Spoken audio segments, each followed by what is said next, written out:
Cancel culture is about canceling it. Up yours. Woke moralists.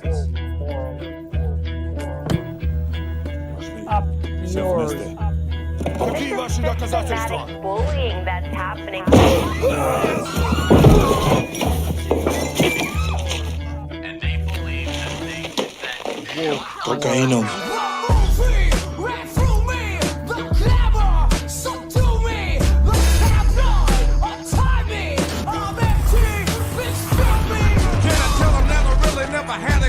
But it's the wax that the Terminator X spun. Now they got me in a cell cause my records ain't sell. Cause a brother like me said, well, it's born like this, immaculate conception. I transform like this, perform like this, which yells you a new weapon. I don't contemplate, I meditate, then off your head. This that puts against the bed. This that I got realness, I just push, cause it's in my DNA. I got millions, I got riches building in my DNA. I got gunk, I got evil that rot inside my DNA. I got off, I got trouble, some heart inside my DNA. They seem animalistic is what I mean. No, they're worse than animals. The woke mob, they ruin everything. They stopped Ben Shapiro from going to events and speaking. They stopped Ann Coulter from doing it. I will never surrender even a single inch of ground to a pitchfork mob. You never cave to the mob. We will never bow to the mob. Ever. No matter what.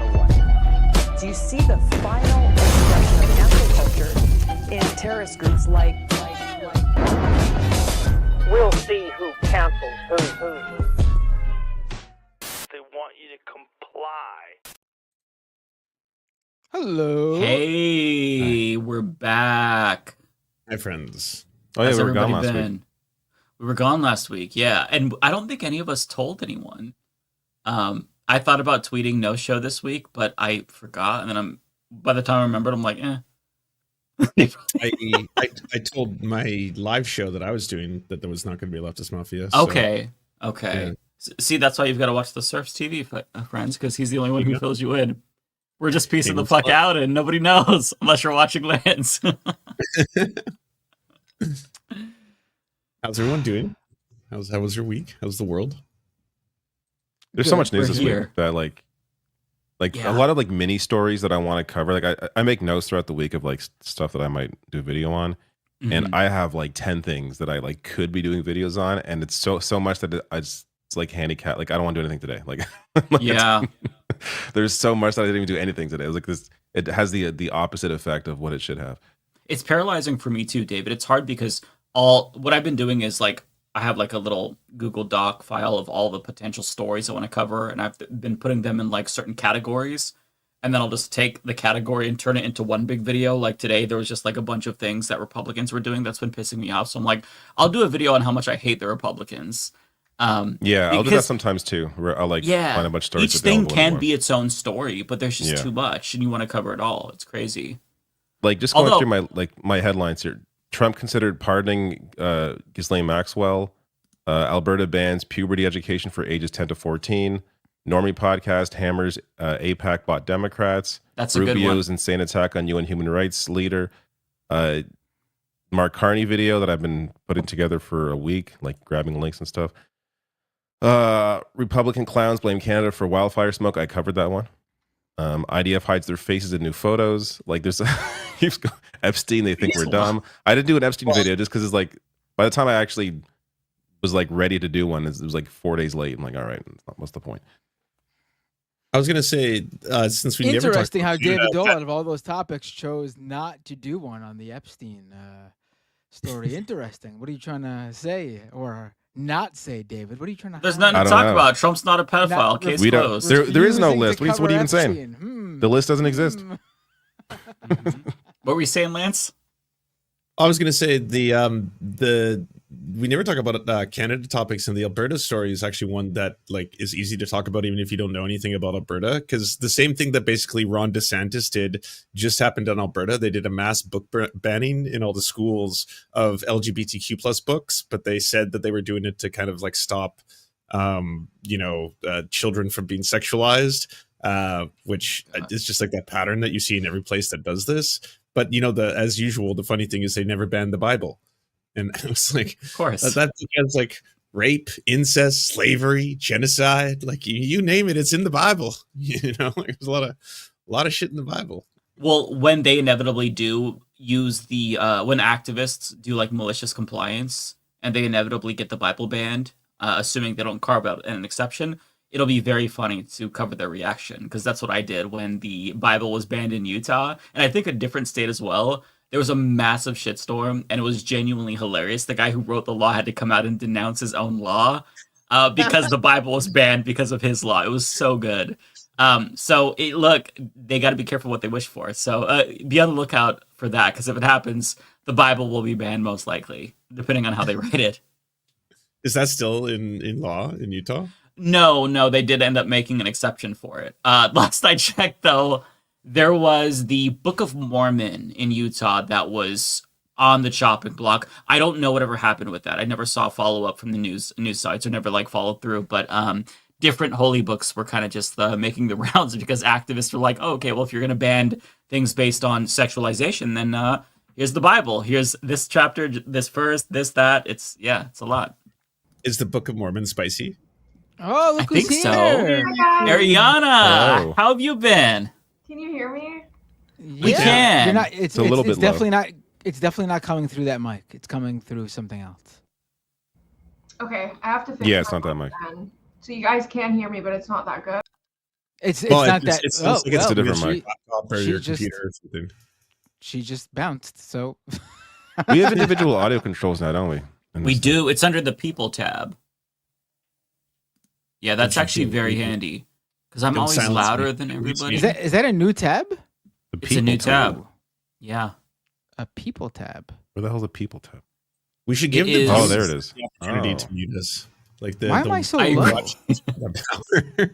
My mic is all the way up, yet everyone complains that I'm low. I don't understand. Right. Well, I don't just get it. I just turned you up, Matt. I just I turned you up appreciate to that. maximum. Lance can actually be turned up a lot more, because Lance is usually soft. I'm closer. Ooh, this is gonna be Okay. really helpful. I just turned up Lance. Yeah, this is really nice. If I can see that anyone's I'm just- peaking. I'm gonna turn myself down a little bit. If anyone's just rambling on and on, I'll just go to the people tab and hit that mute button. Do that. In We can indeed do that. Oh, this Nah, is I perfect. wouldn't do that to No more anybody. Leftist That's- audio. That's too disrespectful. It makes more sense to just outright say, "All right, now next topic." Sorry, I have to figure it out. That Yeah. sounds Sounds good. Sounds much Yes. better. Yep. Much better. That sounds Yeah, you did it. incredible. Hi everyone, I'm so happy. How to have be you here again. been? How's New York? Back. How's life? It's Yeah, been a how's while. New I'm York? good. Well, I just flew back in last night. It was a lot. Like, there's a lot of storms and stuff like that are happening.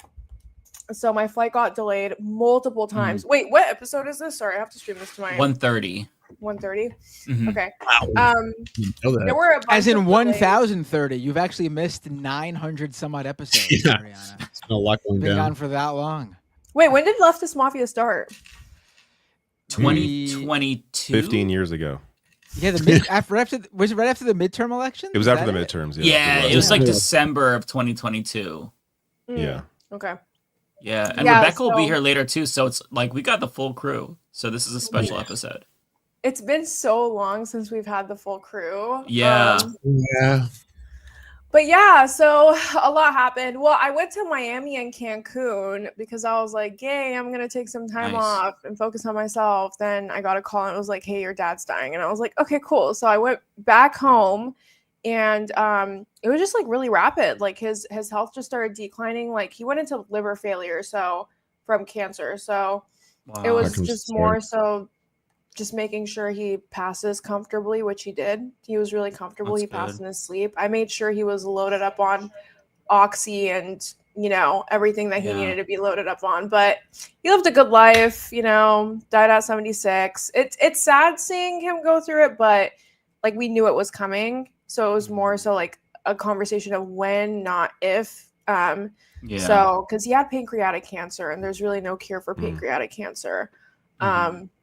So it's just really a conversation of like, how long is he going to survive? But I did want to thank everyone for donating to the GoFundMe. Dying is really expensive. I don't mean to laugh, Yeah. but it's actually like really true. Yeah. There was one cemetery that wanted to charge us $30,000 just for the plot. Jesus Christ. Yeah. $30,000? Just for the plot. Wow. Like not even Oh, that's not even for the funeral. That's just for the square. That's just for the plot. Just like the Wow. square in the ground. $30,000. That's And I was That's like, that my plus the God. memorial plus the service, like this is gonna cost us like upwards of $40,000. So expensive. we found a cemetery that was willing to give us the plot for $6,500, and we were like, we'll take Okay.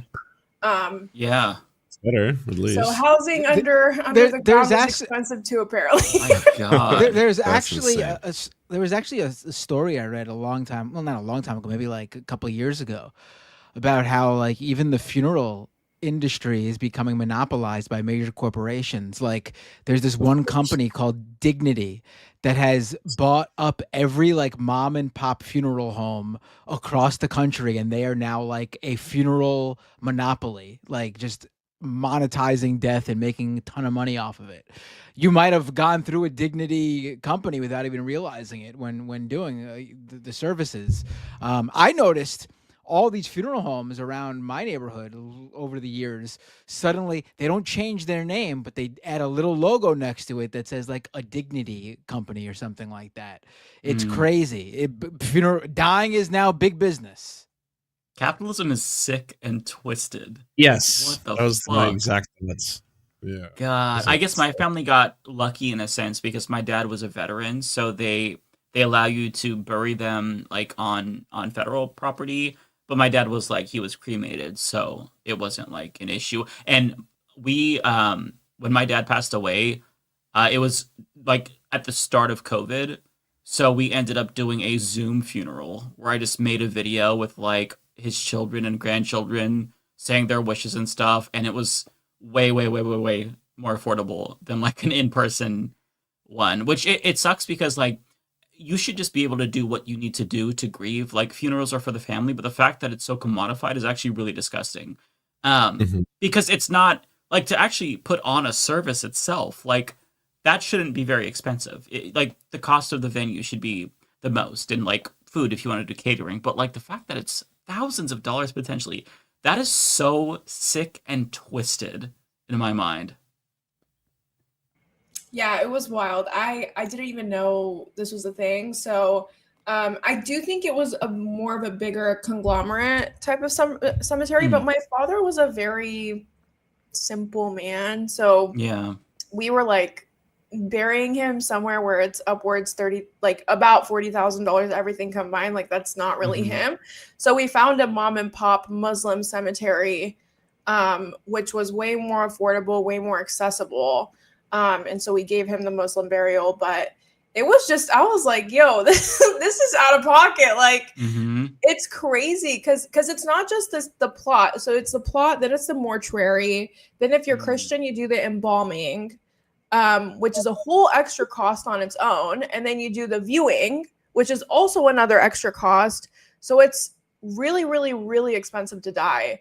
And if you don't put money down for your family to do it, then your family is covering it in this economy.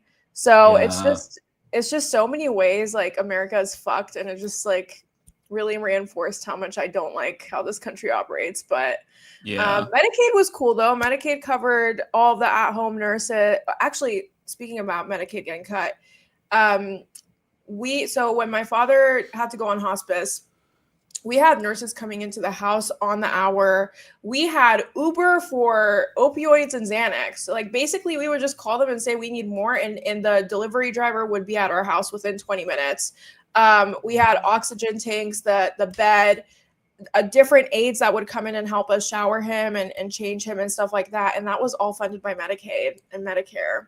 No kidding. So I don't know what that's going to look like in a couple of years once it gets cut, but it was really cool that we were able to get that like government funded, but we'll see how that goes too. So dying is going to be way more expensive in a couple of years apparently, but God, we'll see. Yeah. It's crazy because like you almost don't even have time to grieve when something like that happens because you have to deal with all of the like logistics of like setting up the funeral and stuff like that, which is awful. Have you been okay? Like how have you and your family been? Like you've taken like a little bit of time to just like breathe? Yeah, I think the worst. Okay, so there's a logistical side of it, and then there's the family drama side of it. Of course. So it's like if you have a Republican half sister like me that you didn't grow up with at all, then you got to deal with her too. So it was a lot of like I think the dying part was fine. It was the planning and the dynamics that really like irked me and got on my nerves.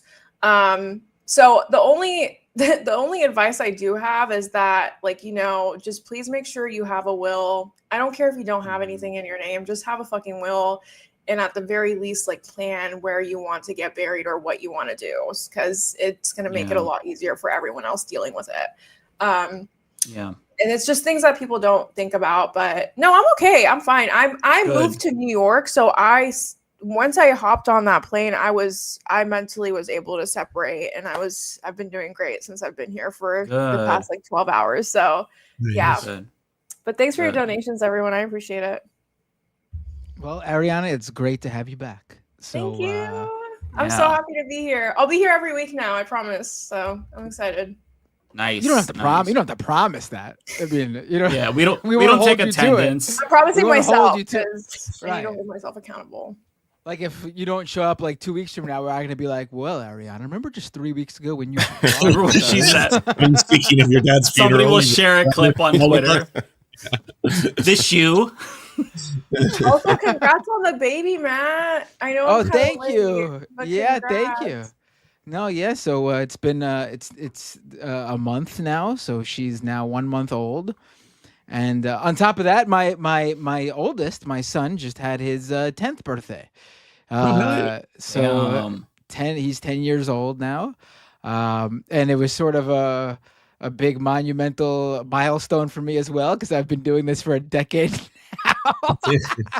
That's crazy. It is crazy. It's official because I just passed my 10-year mark on June 18th. I didn't know until YouTube told me for doing YouTube. Oh, he was talking about being a father. No, I'm talking about being a father. Oh, I thought you like doing online stuff. I thought you meant. No. I was so confused. I thought you meant job as well. That's what I thought you meant. Okay. No, 10 years of raising children. I just want to make sure I get the congratulations too. Okay. He already mentioned his kid turned 10, so obviously it's been 10 years. So No, I thought you were right, going to do right. a different topic. There's a difference. Okay, between, like, David's on my level, so I'm glad I don't feel completely. There is a difference though between your kid turning 10 and then like you as the parent, the adult, realizing, oh my God, I've had kids for a decade now. Like that's a big thing. For at least for me, it made me feel very old. My son just turned 12, and it's a lot to process. You know, is that really how old your dog is? Yeah, he's 12. My dog's Oh, he's sleeping. 12. Mm-hmm. Look at the sleeping baby. Look at that. Oh, that's so cute. David, how old is your child? 4. Aw, Yeah, 5 you next guys year. all have babies. Well, they have real do. babies. I have a dog. Your dog is your baby too, Lance. Don't It is. undersell Like, it. We keep telling pet owners, shocked yes, at how it's angry fine. real You can parents pretend. get If we're counting pets as if we're counting Yeah, pets as Matt has like children, 12 children then. I have. I mean, if you count the fish, I guess I have 12 kids. But no, between the kids, the cat, and the dog, the mammals in the house, I got 5 kids. I got 5 kids. I don't know how you. That's I crazy. don't know how you juggle that. I feel I have 1 kid. Yeah. We can't have a dog. It'd be too much. It's just like you have like all these mammals in the house. That's Yeah, you're insane. like Ace Ventura. That's nuts.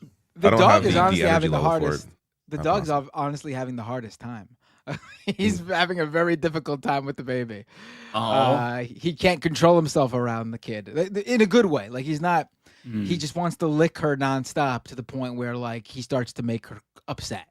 So we got to remove him from the room, put him in another room, and he gets very upset he's being left out. He's the one struggling with having a baby in the house more than anybody.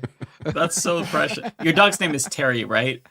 Terry, yes. Terry, okay, that's cute. I'm basically, this is Ace Ventura here because we're dog sitting for my in-laws. So we have 4 dogs here, plus our cat, and it's like a zoo, but thankfully they're all very well behaved and they get along. But yeah, my life lately has been basically dogs. I found like a neighbor's dog that was loose, and I have little tiny dogs.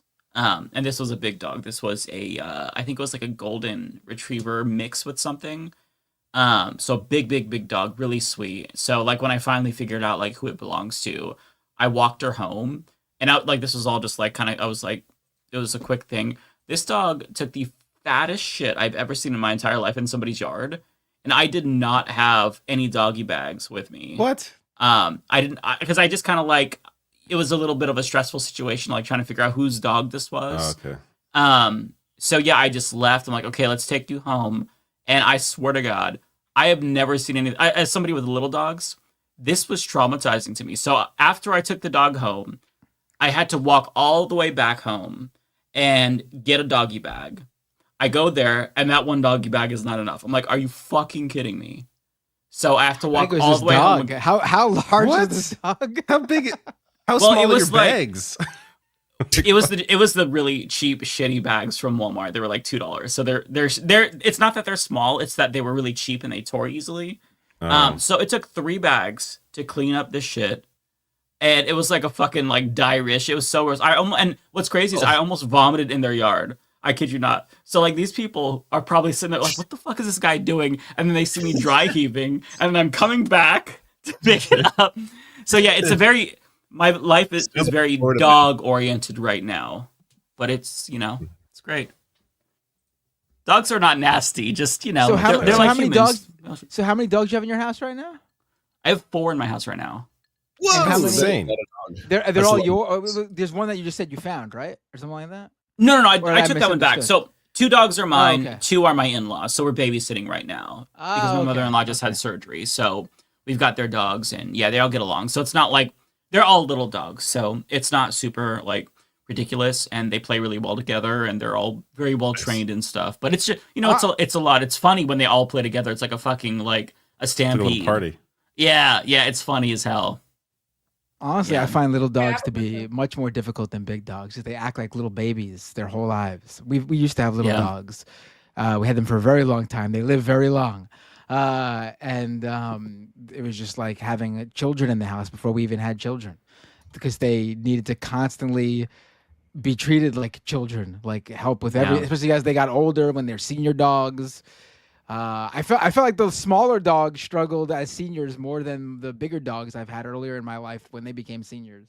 My mom's dog gets so jealous when I bring my son around, like, because like obviously my mom pays all her attention to my son, so like she's freaking out. Like you have to like it's noticeable. Like whenever there's any attention at all, like she'll like pick him up, the dog starts freaking out. She'll get some food from dog, starts freaking out. Like she always needs her attention. It's disturbing, and it turns me off of like we've had a couple dogs growing up. I just don't. It's so much work, and I don't know. At least me, I always worry about them. Like when I'm not home, I'm like, oh, I feel bad. This dog's stuck in the house. Like what if it needs to pee? Like, and I think too much about it. I don't need the stress in my life. That's fair. That's Well, fair. I'm glad we had this conversation up top, because I feel like we needed to just all decompress, talk about some nice or just personal things, just get it off our chest, because the world is crazy. Yeah, this is a politics show. The world is crazy. The world is crazy right now. What do we want to? We were talking earlier about how we had a whole list of things to talk about. Let's talk about Epstein. Everyone wants to know about Epstein. Let's talk about this. I think everyone knows. Like, what's so annoying about that story to me is just like, what is there new to tell? Like, they're obviously hiding it. He was his best friend. Like, Trump was Epstein's best friend. They're clearly trying to hide the reality. Like, what is even? What's so agree, but frustrating is how the media is treating it. Like, reporters are so afraid to even ask a question and like Oh, get and all timid about it. Like, no, how about you quote Democrats are Epstein to using Trump, this is discussing great. how he was your best friend? Like, be direct about who this man was and your connection to him, and why you're hiding the reality of the situation. Yeah, I totally agree. But I think what's awesome about this is that because Republicans have made this their entire personality, they're not letting this one go. Like Trump's tried all of his tricks where he's been like tariffs, investigating Comey, trans people in sports, but every day they're like, what the fuck is up with the Epstein files, my dude? Like, you're saying that he didn't kill himself? You're saying there was no list? What are we like? I lost my kids. I lost my wife. I lost everything. I went to the fucking coup, for you, my man. And you're telling me that none of this is real? That there is no pedophile ring? I don't know. I love the betrayal. I love the anger. It's been funny. I mean, I'm learning how dumb these voters are. Like, I just thought a lot of them, they just didn't care. They were just going to defend their dear leader. But apparently they thought the guy who has many, many pictures and videos with Epstein, like laughing and joking with him at parties, they thought this was the guy that was going to expose what was happening. Like, are you out of your goddamn mind? Like, what? You really were this stupid? Like, I saw a clip from, what was that? What's that bro podcast? The guy with the PBD. mustache. Yeah. What is it? PBD. Penis Balls Dick Podcast. No, it wasn't. Well, but PBD too. The comedy one. Andrew Schultz. Andrew Schultz. Andrew Schultz. Yeah. I saw like a clip from them. They were like discussing it, and they seem like caught off guard, like that this has happened. Like, what? you all really this stupid? Amazing.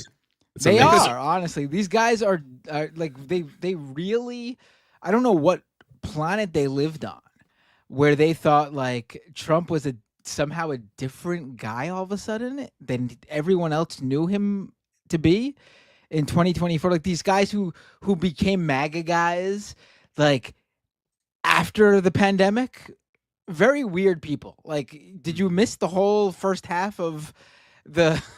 If this was like a trilogy, it's like turning on Return of the Jedi and being like, wait a minute, the Emperor's a bad guy? It's like, yeah, you missed. Did you miss the first half of the trilogy? I mean, my God. Yeah, I still remember, and I will not forget this because I think it's hilarious. When I posed the question on Twitter, I'm like, hey, have you ever considered whether or not Trump won't release the Epstein files because he's in them? The R-Word Finder account quote tweeted that and was like, found one. And I tried to find it so I could burn them, but they deleted it. And it made me think, like, okay. Oh, of course. Am I 100%. misremembering that? Did they not like quote me or something? But he definitely did. Yeah. I'm pretty sure what they happened? did. What happened?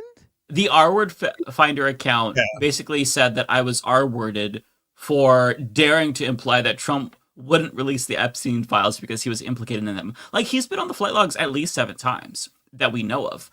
There are photographs that Jeffrey Epstein allegedly showed to Bob Wolf showing Trump with topless girls who are young. We don't know the age and we don't see the pictures, but they were shown to him, and him with Epstein with the topless girls. Like, this is absolutely without question. Trump is a PDF file. But what I do find hilarious is the way that they're spinning this, because of course they're not going to blame Donald Trump for burning this. They're just like throwing Pam Bondi under a bus, or they're saying that like maybe this is Trump trying to blackmail the deep state. I would highly recommend everybody watch Kyle Kulinski's video on this. I was dying laughing. So Kyle put out a video about their cope and how they're reacting to the Epstein news. They're not blaming Trump, of course. It's everybody around Trump, Kash Patel, Dan Bongino. But okay, I want to share this for you because Kyle pulled up a tweet that actually almost made my fucking head explode of one Trump supporter. I think this is a rando, but nonetheless, still absolutely worth sharing. Give me a second. I'm going to pull it in. Alex Jones was saying the exact same thing on his show, by the way. He was like, Trump had to do this to get into the deep state so that he can basically broker a deal with them. Like, you know, right. It's all part of the plan. Like, the mental gymnastics are insane. But like, okay, so this is an exchange on Twitter. John says, of course, Trump was an Epstein client. Everyone who is not in a cult knows it. This person says they know it too. They just don't care. This Trump supporter chimes in saying, that is true. I adore Trump. He is the best leader of our lifetime, but most of MAGAs is well aware that he's a pedophile / into incest. It's not ideal, but it's a flaw we live with. And I doubt he still acts on it. No one is perfect, but Trump comes awfully close. I beg your pardon, sir. Except for the fact that it's a PDF file. It's perfect. There's no way. It has to be, right? It has to be fake. There's no way. But then again, it is MAGA, Ariana, so... No, I know people that make troll accounts and just do that for fun.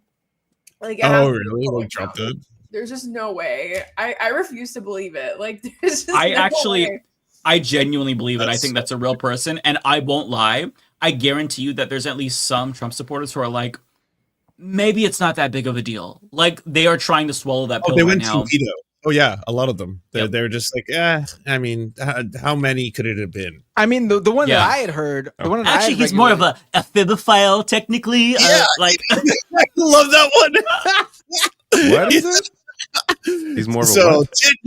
technically, if you're attracted to someone who's like 14 to 16, you're an ephebophile, not a pedophile. The thing is, anyone who makes that distinction sounds like a fucking pedophile. Yeah. That's the You wouldn't first make time that I've heard that word in distinction. my life. Oh, really? You've never seen that one online, David? Usually, whenever someone is being called a pedophile online, and some creep wants to defend them because maybe it's a little bit too close to the sun, they jump in and go, well, actually, you're talking about someone who's the age of like 13, and that wouldn't make them a pedophile. That'd make them a bibophile, or whatever the word is. Not a pedophile. Yeah. It's the biggest red flag that exists. All those accounts should have like a red exclamation mark beside them. Yeah. So, honestly, they sound like pedophiles when they talk about how it's not technically a pedophile. Yeah. Because they always got to explain. Because then because there's usually someone who's like, "What are you talking about?" And they're like, "No, you understand the difference is that a pedophile is only attracted to someone who's prepubescent, and it's automatically making you sound like a pedophile." I have links. I have sources. I can prove it. Fine. You're weirdest win ever. Like, you I'm fucking sorry, pedophile. Fucking sick people. if you are attracted to someone who's underage, you are a pedophile. I don't care. Yeah, there's a reason we use a blanket term. Period. I don't care what the technical term is for someone who's attracted to babies. I just don't fuck with kids. That's it. It's easy, Yeah. Did you all see Alan Dershowitz's response to this? Of all people? Yes. Big tell. His theory is that Trump didn't want to release the Epstein client list because he's protecting powerful people. That's reasonable, right? But he says he's seen the client list, and he can't reveal it, though, because he's subject to confidentiality, and he's definitely not in it. That's according to him. See, I remember back when QAnon was really big, that there was a belief in QAnon that Trump was probably they ended up coming to terms with the fact that Trump was probably implicated and was friends with Jeffrey Epstein, and may have even gone so far as to rape and rape children and be a pedophile, but he was doing so undercover to help bring the ring to light. That was one of the things I remember them explaining. Yes. And it was just as insane then as it is now. Have you ever seen Pam Bondi before she was Attorney General talk about this? Like, she talks with such rage and also with clarity when it comes to Bill Clinton. And then there's a clip where she's talking about Bill Clinton on Fox News and how he was with Jeffrey Epstein and they were buddies. But then she says, unlike with Donald Trump, when he kicked Jeffrey Epstein out of Mar-a-Lago, when he discovered bad behavior, it's like, hang on. Why don't we go back a little bit? Explain what the bad behavior is in question. What bad behavior are we talking about here? And why didn't Trump report said bad behavior to the fucking authorities if it's the kind of behavior that you're alluding to here? Excuse me? So basically, the good defense of Donald Trump here, the best that they can give, is Trump basically witnessed Jeffrey Epstein allegedly sex trafficking minors, but then was like, that's not okay. You can't come back to Mar-a-Lago. Oh, that's it? You're done? Like, friendship off. That's as far as you go? That's why all the right-wingers are responding with that. I've had so many Cope replies. They're like, actually, Trump was the only person to call him out and effectively kicked him out of Mar-a-Lago for being a pedophile, so he's a hero. And I'm like, wait, what? Where's this timeline coming from? Yeah. It's like, okay, if you found out that like somebody you knew for 10 years was doing that, would you not immediately try to bust the fuck out of them and snitch on them so that we could protect innocent children in the future? You're just like, I'm done with you. No more friendship. That makes you kind of complicit. Like, what? Absolutely. It's wild to me that they say this shit and they don't realize that even as they're doing cope, they sound so sussy to me. It's just fucking wild, I've got to say. After being called, a groomer for supporting LGBTQ plus people now for like 4 years by these same people, it's wild to me. It's Because, wild to like, me to see them do who was this. one of the people who was holding up the original leaks of the Epstein files? Fucking Haya Rychek standing there, and Jack Posobiec, both so proud, holding up those Epstein files. Oh, we got the leaks. You're going down, Democrats. The pedophile cult is being taken down, and there was nothing in them. It was like all redacted, like from start to finish, redacted. Page after page. Yeah. Yeah, and I was like, okay, so now obviously you realize that he's doing the cover up. He released the footage with the 1 minute of video missing. That's fucked, right? Like, aren't you mad? Is there no rebellion coming on? Like, yeah, it's Pam Bondi. She's got to go. Okay, no, she's the Paul gal. She's Matt the Paul Gaetz gal. wouldn't have done this if he was the Attorney General. He would have protected us. That's another take I saw. Like, yeah, I know. What is happening? Fucking. I'm just reading now that this is not really related, but Trump threatens 35% tariff on all Canadian goods. This is after Mark Carney's given him everything he wants, including canceling the digital service tax. Great. Awesome. I'm glad I didn't do my Carney video yet. I got more to add to it now. I can't wait to see it. To every country too. He did that to Brazil to try and get them to get Bolsonaro freed. He's doing it to Taiwan. He's doing it to like countries he came out with, like yeah. And I think a lot of it was just distractions, right? I think a lot of it, like that, the Pam Bondi talking about trans kids in sports, we're investigating James Comey, all of those are like the attempts that he normally, and it works. Normally the media is like, we're talking about this, but everyone, even the mainstream media is still just like, the fuck are you covering up the Epstein thing for? Like, what? Yeah. Why did you only release a minute of footage? Sorry, why is there a minute missing in the footage you released? That's so weird. Like, it's actually crazy. No, go ahead.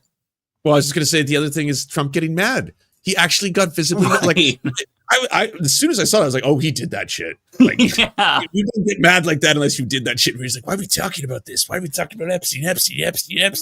He's like, the kids are dying in Texas. What about the kids in Texas?" And I was like, "Shit, man, damn, it's crazy." Seeing that clip of him, like, okay, so I was 90%, and you all know me. I am not a conspiracy theorist, but I was 90% sure Epstein was absolutely murdered. But seeing that clip, I'm like, no, 100% no. And Trump did it. And Trump did it. Trump 100% did it. Like, that is, oh my God.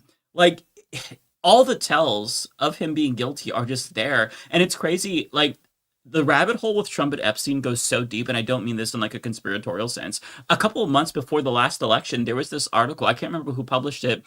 It was about a victim of Epstein who talked about how Trump and Epstein would play these weird like psychological games with her. And how they would go back and forth and like compete with each other on how to like essay her.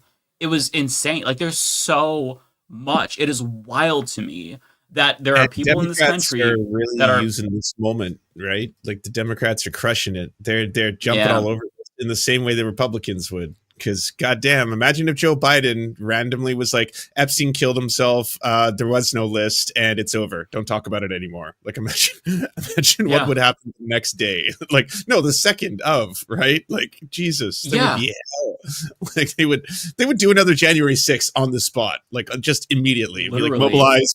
Did you get in there? They're all pedophiles. The kids are in there. You got to liberate them. Get in, like.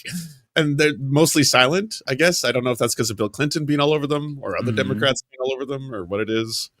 It's crazy that like there isn't a single conservative bring up like, hey, is Trump trying to protect Bill Clinton? Is Pam Bondi protecting Bill Clinton? Because he's in the Epstein files too. It's so strange to me. I mean, it's not strange because it's not surprising because I never expected them to turn on Donald Trump at all. Like, there could be a picture of Donald Trump doing the crime and they would think that it's AI generated or something. There's just nothing that he could do that would get them to turn against him. So, but just to see the ways that they're coping and trying to spin this is crazy to me. I like it's part entertaining, but also part really gross because they are essentially excusing some of the worst crimes that a human being can commit, all in service of Donald Trump. And I guess that like all of the outrage was fake leading up to this. I don't know. It's just, these people are so fucking disgusting. They're such degenerates. They're so gross. And this story right here, basically, that's confirmation of that. They are sick people. One thing that I will give them credit for is the right. They are extremely fucking, like, they lack they lack self-awareness to an extent that's, like, inconceivable. But they posted a funny fucking video that I've got to give them credit for of the Epstein footage. and it's Hillary Clinton walking in, opening the door and closing it, and they're like, "This is the missing minute." That made me laugh so hard. The first good meme on the right. Yeah, they have not posted a good meme in a very long time. That was the first one that I saw, and it genuinely made me laugh. Projection, but still funny, I will say. Oh wait, I haven't seen it. Do we have it to play? I'm not sure. Let me see if I can find it. Call me an optimist, but the way that these Republicans have kind of been getting angry at Trump, I feel like there may be some hope. Like, because a lot of them, there were also people who were against the budget bill that were very like vocal about it. And then I saw people like Blair, the trans girl, post about like, I hope you feel the pain that like the Epstein victims did or something like that. I don't know. I feel like there's a little bit of hope that these people are kind of like turning on him, but I don't know. I hope so. Yeah, no, we need the hope. I hope so. I don't have much like faith in them, but I do wonder how long it lasts. Like these little like there's blips where it's like fleeting. Like, there's that clip of Rogan being like, he shouldn't be, they shouldn't be rounding up, farmers or whatever. But that's like 1 minute out of like 3 hours plus of that one episode, let alone like his other episode. Like there's very tepid response so far. So, if it snowballs and it continues, maybe it leads to, at least those listeners, not just him, but like right-wing shows in general that are a little more critical now. Maybe it leads to a sort of a larger movement against him. But it's hard to know because the media is so disjointed now that people get a lot of, Trump supporters are just on Facebook, just see fake news all day. All they see is AI fake news, and they live in a different world. It's just like nothing's ever going to get through to them. Even if, they're faced with the reality, they won't believe it. So a lot of it's just that. But there is, I'm sure a section of people that still somehow thought Trump was going to help them. I mean, I see them every day. These people that are getting deported, like I did a story on a Canadian. So this lady was born in Canada. Her parents brought her over when she was 10. Then at some point she like crossed back to Canada and tried to come back, and they wouldn't let her back in. But then she went later on when she was 19 through the Mexican border, and they didn't ask for ID or anything, so she just came through. And then that was like 20 years ago. Since then she had, got married, has a family, and ICE came and got her and deported. And she was a Trump supporter, and her husband voted for Trump. They're both Trump supporters. Obviously, she couldn't vote, but they thought, oh, and she was in support of the deportations up until she was targeted. Just like, how do you live in what? Like now you realize it was bad because they came for you. Like, it's the typical conservative mindset where it's fine until it hits them personally, but like. I was watching a local news story on this, and they were being all serious. I was laughing my ass off at this woman because poor you got to go to Canada now. Like her kids are like grown, they're like in their late teens, 20s, they're fine. So it's just this one has to go to Canada. She can't. I should say, come to Canada. She's gonna be fine. Everything's fine, and like she's crying, like my whole life is in America. Yeah, you idiot. You supported this moron. What do you think? If she wants, I would trade places with her if she could give me an extra ticket for my husband. The top comment on that video is, I was born in America and I wish I could be deported to Canada.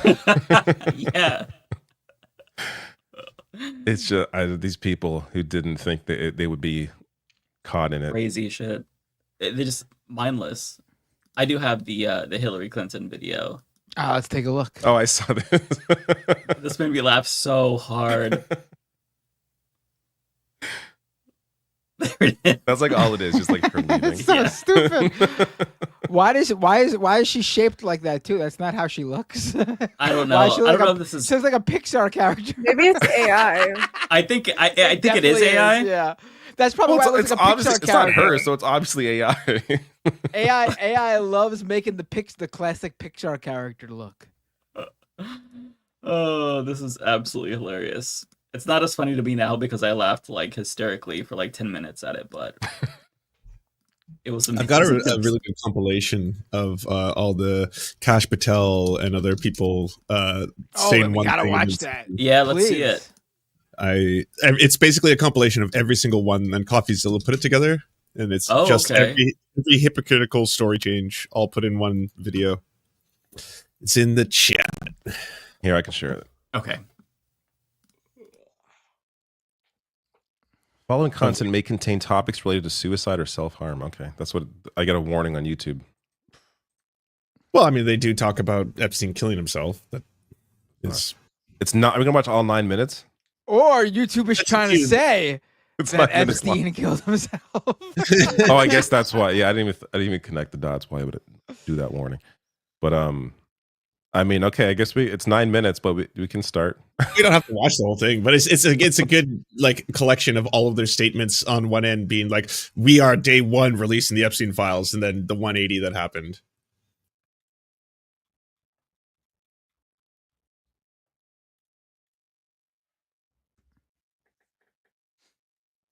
And with the famous island with Jeffrey Epstein. That island was really a cesspool. There's no question about it. Just ask Prince Andrew. You say that the FBI has Epstein's list. They're sitting on it. That doesn't seem like something you should do. You're protecting the world's foremost predator. That seems like an evil thing to do, regardless of who may be embarrassed in the release of that list. Why is the FBI protecting the greatest in human history?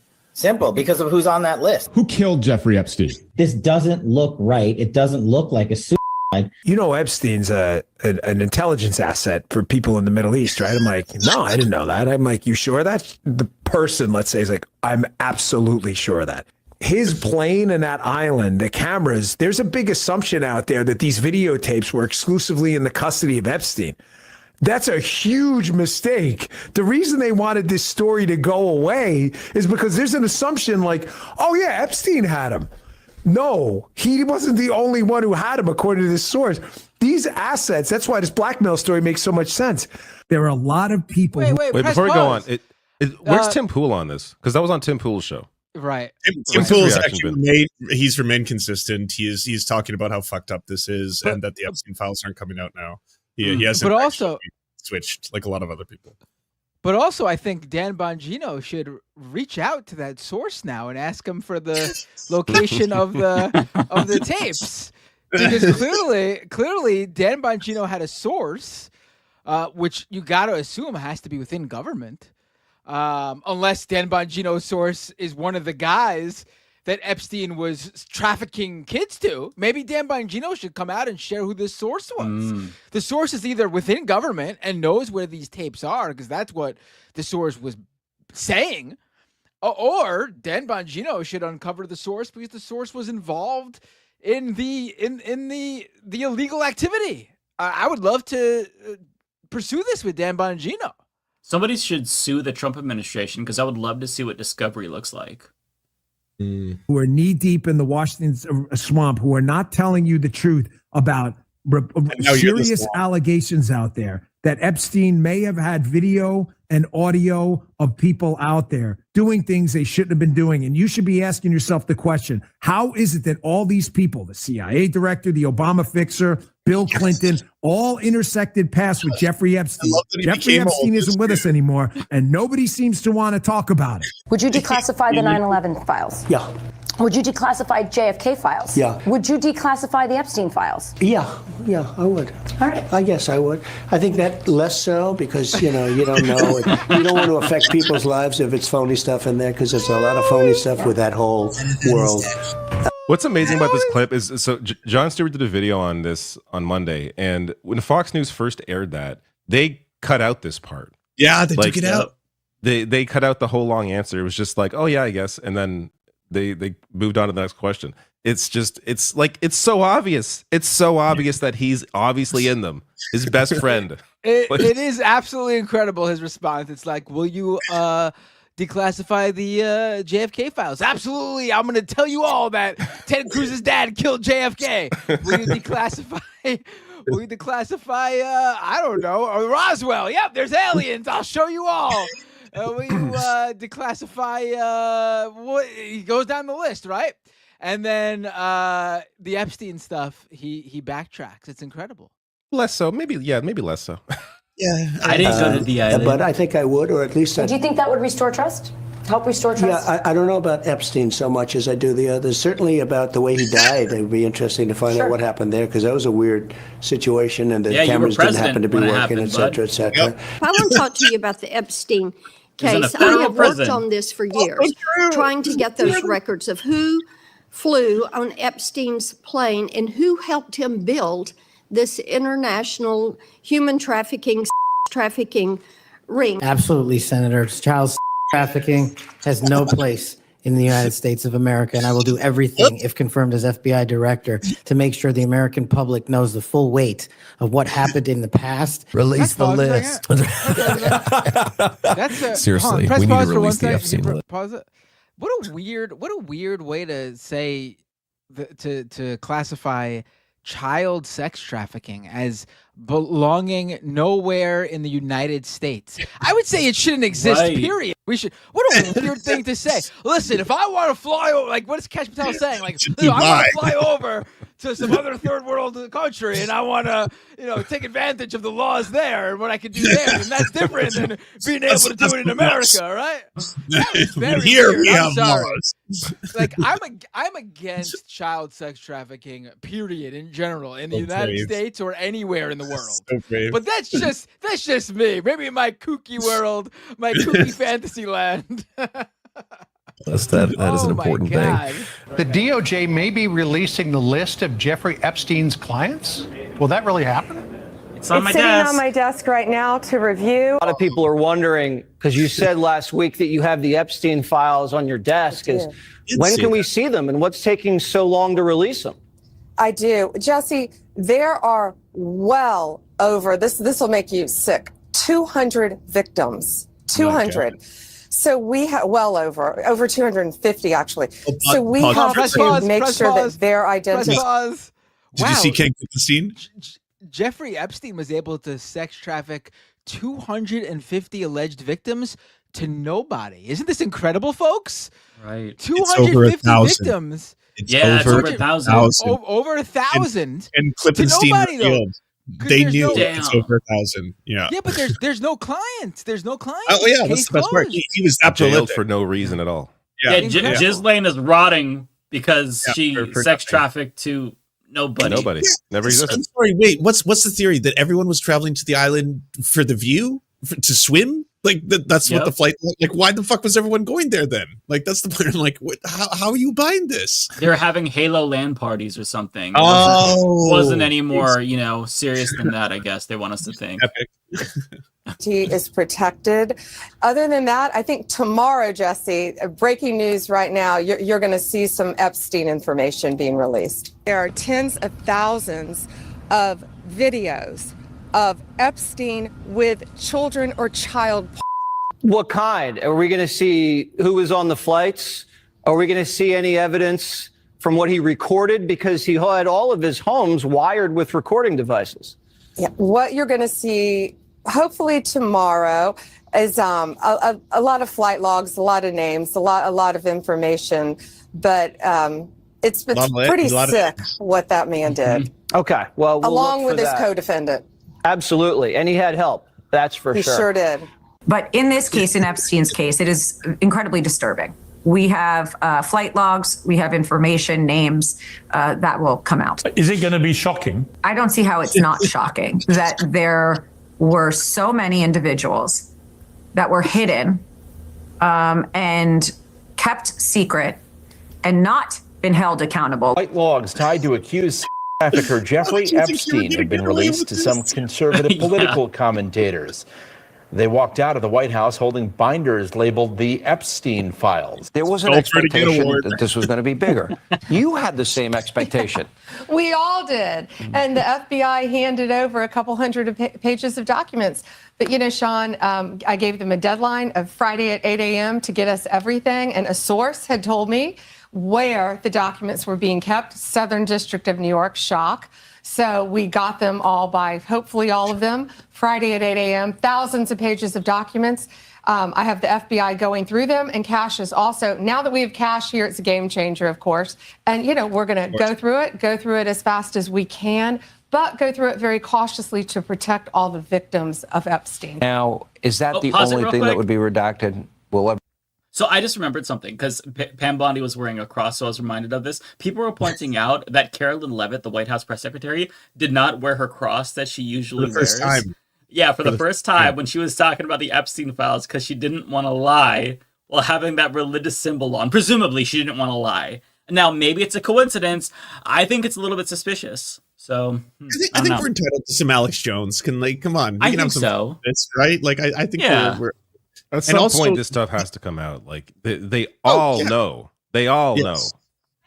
Like, absolutely. Yes. And by the way, the defense where it's like, oh, we just want to protect the victims. No one gives a fuck for you releasing the victims' names. Please protect the victims. We want the perpetrators. I want to know the fucking billionaire pedophiles who were on the island raping kids. That's who you got to arrest. That's who you got to persecute. Yes, protect the victims' names. But like that's their defense now. They're saying like we can't release anything because it could endanger the victims. When have they ever cared about victims of anything? Right. I know. That's true. Everything else be made public. It's always about protecting the victim. But you know what? We believe in transparency, and America has the right to know. What we know is that this was a large network of high-profile, high-dollar predators who abused untold numbers of minors.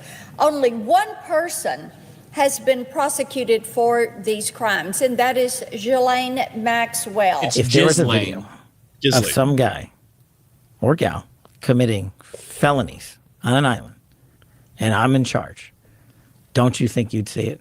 If you have access to it. If I have it, period. Right. If I have it. Right. If you have it. Right. But you can't say that you have it. No, we're giving you everything we have. So far.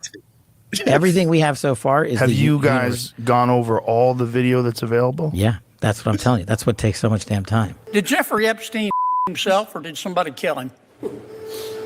Senator, I believe he himself in a cell in the Metropolitan Detention Center. Are you going to release all the information about that? Senator, we are working through that right now with the Department of Justice. You said Jeffrey Epstein committed suicide. People don't believe it. Well, I mean, listen, they have a right to their opinion, but as someone who has worked as a public defender, as a prosecutor, who's been in that prison system, who's been in the Metropolitan Detention Center, who's been in segregated housing, you know a side when you see one, and that's what that was. He killed himself. Again, you want me to? I've seen the whole file. The Epstein files. What's the answer to that? The answer to that is the same as everything else. I'm not going to withhold information from the American public ever, but I'm also not going to rush to get it out there in a format in which they can't rely on it. So on the Epstein matter or any other matters, we are diligently working on that.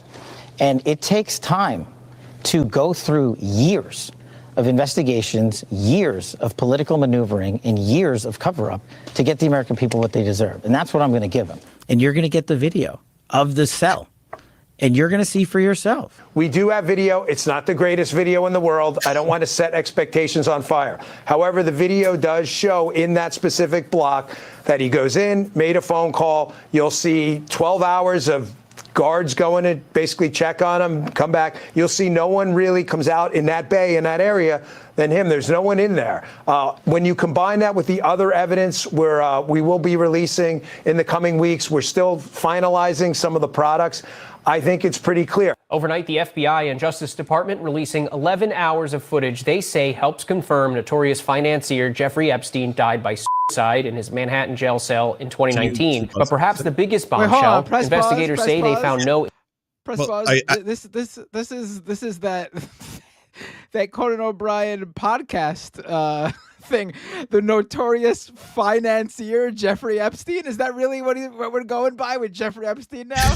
That's what he's notorious for, being the financier Jeffrey Epstein. I want to add one thing. I just figured this out now.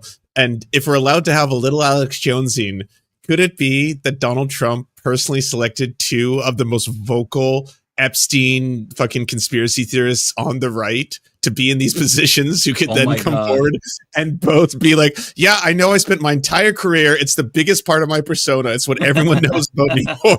But unfortunately, I was wrong. He didn't, do the sex trafficking clients. None of that's real. He was the only pedophile, and he killed himself. It would be a level of strategy that I know I don't normally associate with Trump, but this is like the one instance where I think he would actually apply some thinking because he wants to try and make sure this goes away.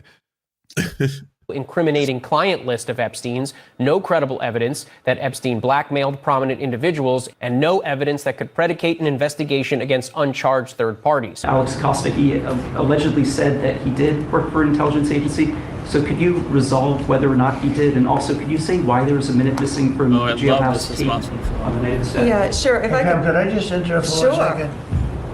Are you still talking about Jeffrey Epstein? This guy's been talked about for years.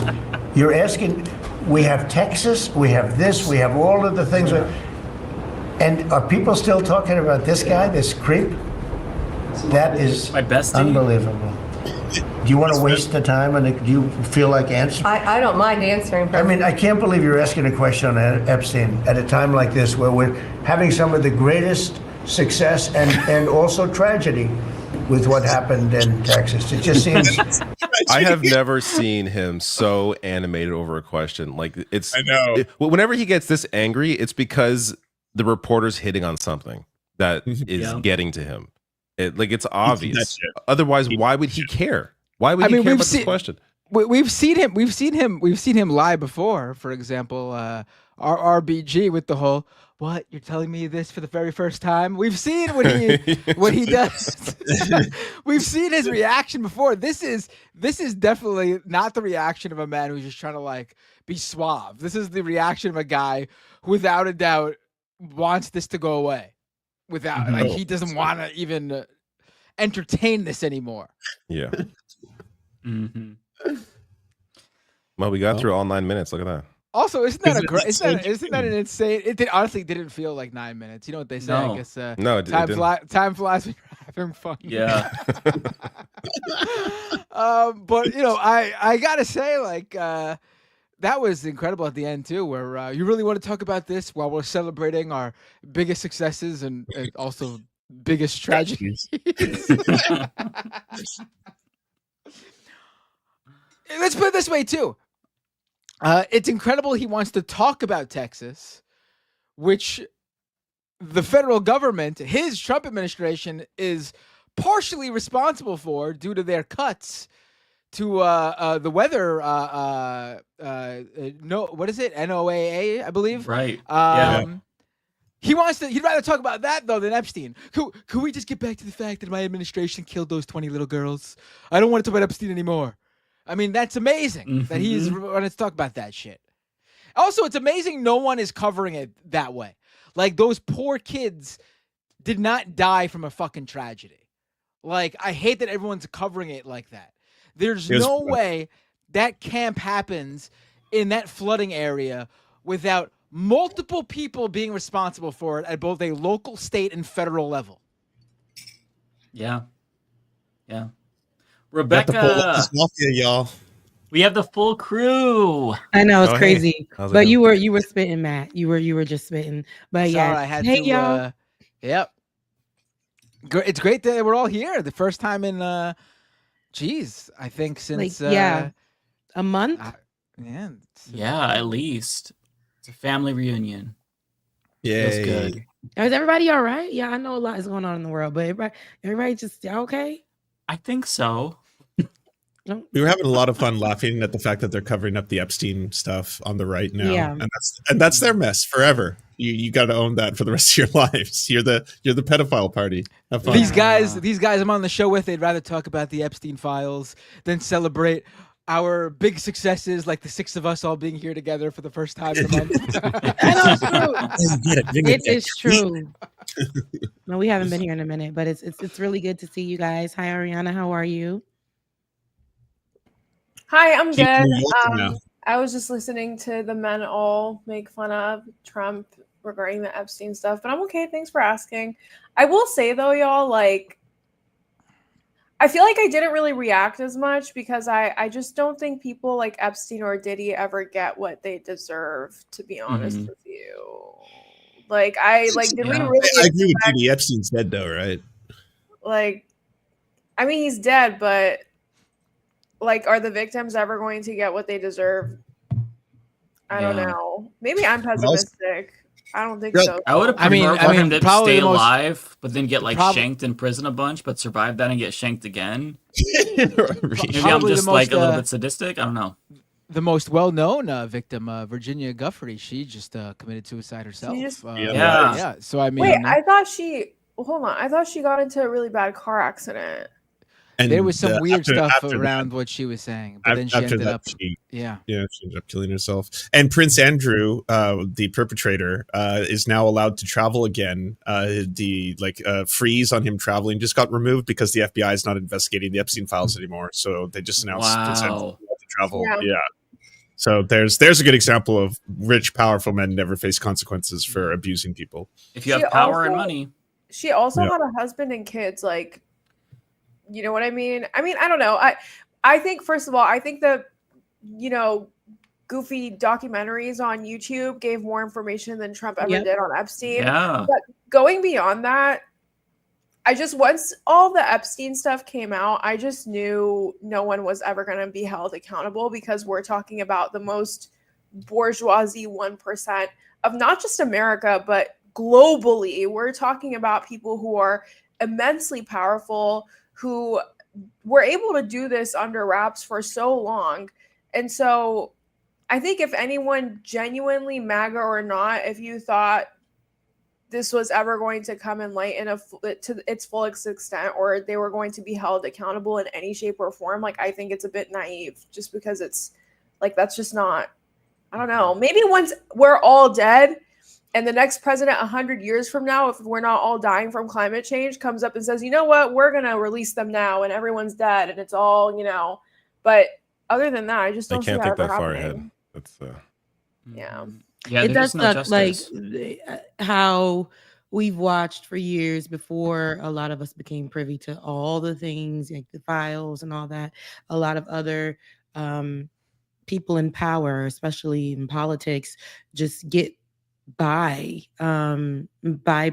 any kind of reprimand or anything for this type of behavior. And politically, a lot of people just stand by and knew all these things, been at the parties, right, with the baby oil, at that time, with these young children, and everybody was, they knew that this was going on. And sometimes it's the conversation that leads, or you'll hear people they'll say stuff like, that was back in the day, like that was the 80s, or that was, when they were young, and but they're the victims. So what we're seeing, and Ariana has a good point, because what we're seeing from this Epstein stuff, and then what we're seeing here, even how we saw with Bill Clinton and, that whole situation, how that played out, the memification of all of this stuff as well. With the Diddy stuff, people were so focused on the freak offs and stuff, but there were casualties in this matter. There was Cassie and other people who, were victims of this, and people are all just having this conversation where it's just like, they were just men, and just, it's not about him and who he is. Diddy is still Diddy, and he just had that side of him that was freaky. And I'm like, that's not the point. And that's how they're seeing, like, people like Donald Trump. Oh, I don't fuck with Donald Trump, but we can't be like, he went to these parties at a certain time, or this person, or how Andrew Cuomo gave it up. It's like, do we really think, does Mayor Eric Adams, is that all the stuff with his history? These are proven things, right? That they've done to women, or that they've done to people sexually assaulted, abused, been in these places, and people will still make excuses, and they will still be our leaders. And that's what sucks the most. Like, there's nothing that we see really come from this. And so I get it. I get how you feel the more you talk about it. And then it was crazy, even seeing all the stuff with the Epstein files. The right knows. These people swear up and down that they're about marriage, equality, Christianity, whatever, all this stuff, and they're not. Like, There are children being abused. There are people being abused and assaulted, and it's okay. They can look the other way and make excuses for it and act like, this never happened or it wasn't that bad.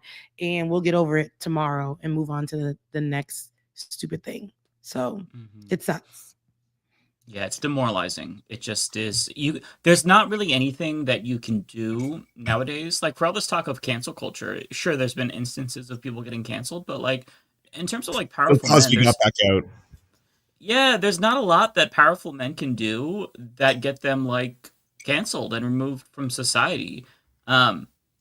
It just, maybe for a minute it looked like there was a window of opportunity for that with the Me Too movement. But I mean, like, how long did it take? It took 4 years for Andrew Cuomo to come out and get endorsements again. I'm glad he lost, but I mean, he was accused of sexual harassment by 13 different women. And you had Richie Torres and certain Democrats come out and endorse him. Like, that doesn't make you persona non grata. Like, there's no level of scandal. And I feel like we should collectively raise our standards, not us in particular, but like as a society. And we need to lower the threshold for what is like cancel worthy for politicians and people in power, because I feel like people get away with way too much shit. They do. Yeah, that Diddy trial showed me that even if some of the victims are men, it still doesn't matter if it's a powerful man at the very helm of the trial. Like, that was also ridiculous. I was like, nothing at the end of the day is actually going to make this man face like severe consequences for the fucked up shit that he did. Yeah. Yeah, speaking of terrible people, I did want to touch on another big story this week, which was the Grok AI thing. I did not get a chance to do a video on this. That blew my fucking mind. Because, like, let me just, like, make sure I have this straight, because I know you all probably know more about this than me. Elon Musk announces he's making a small tweak to Grok or something, so you should see a real difference in, like, a little bit.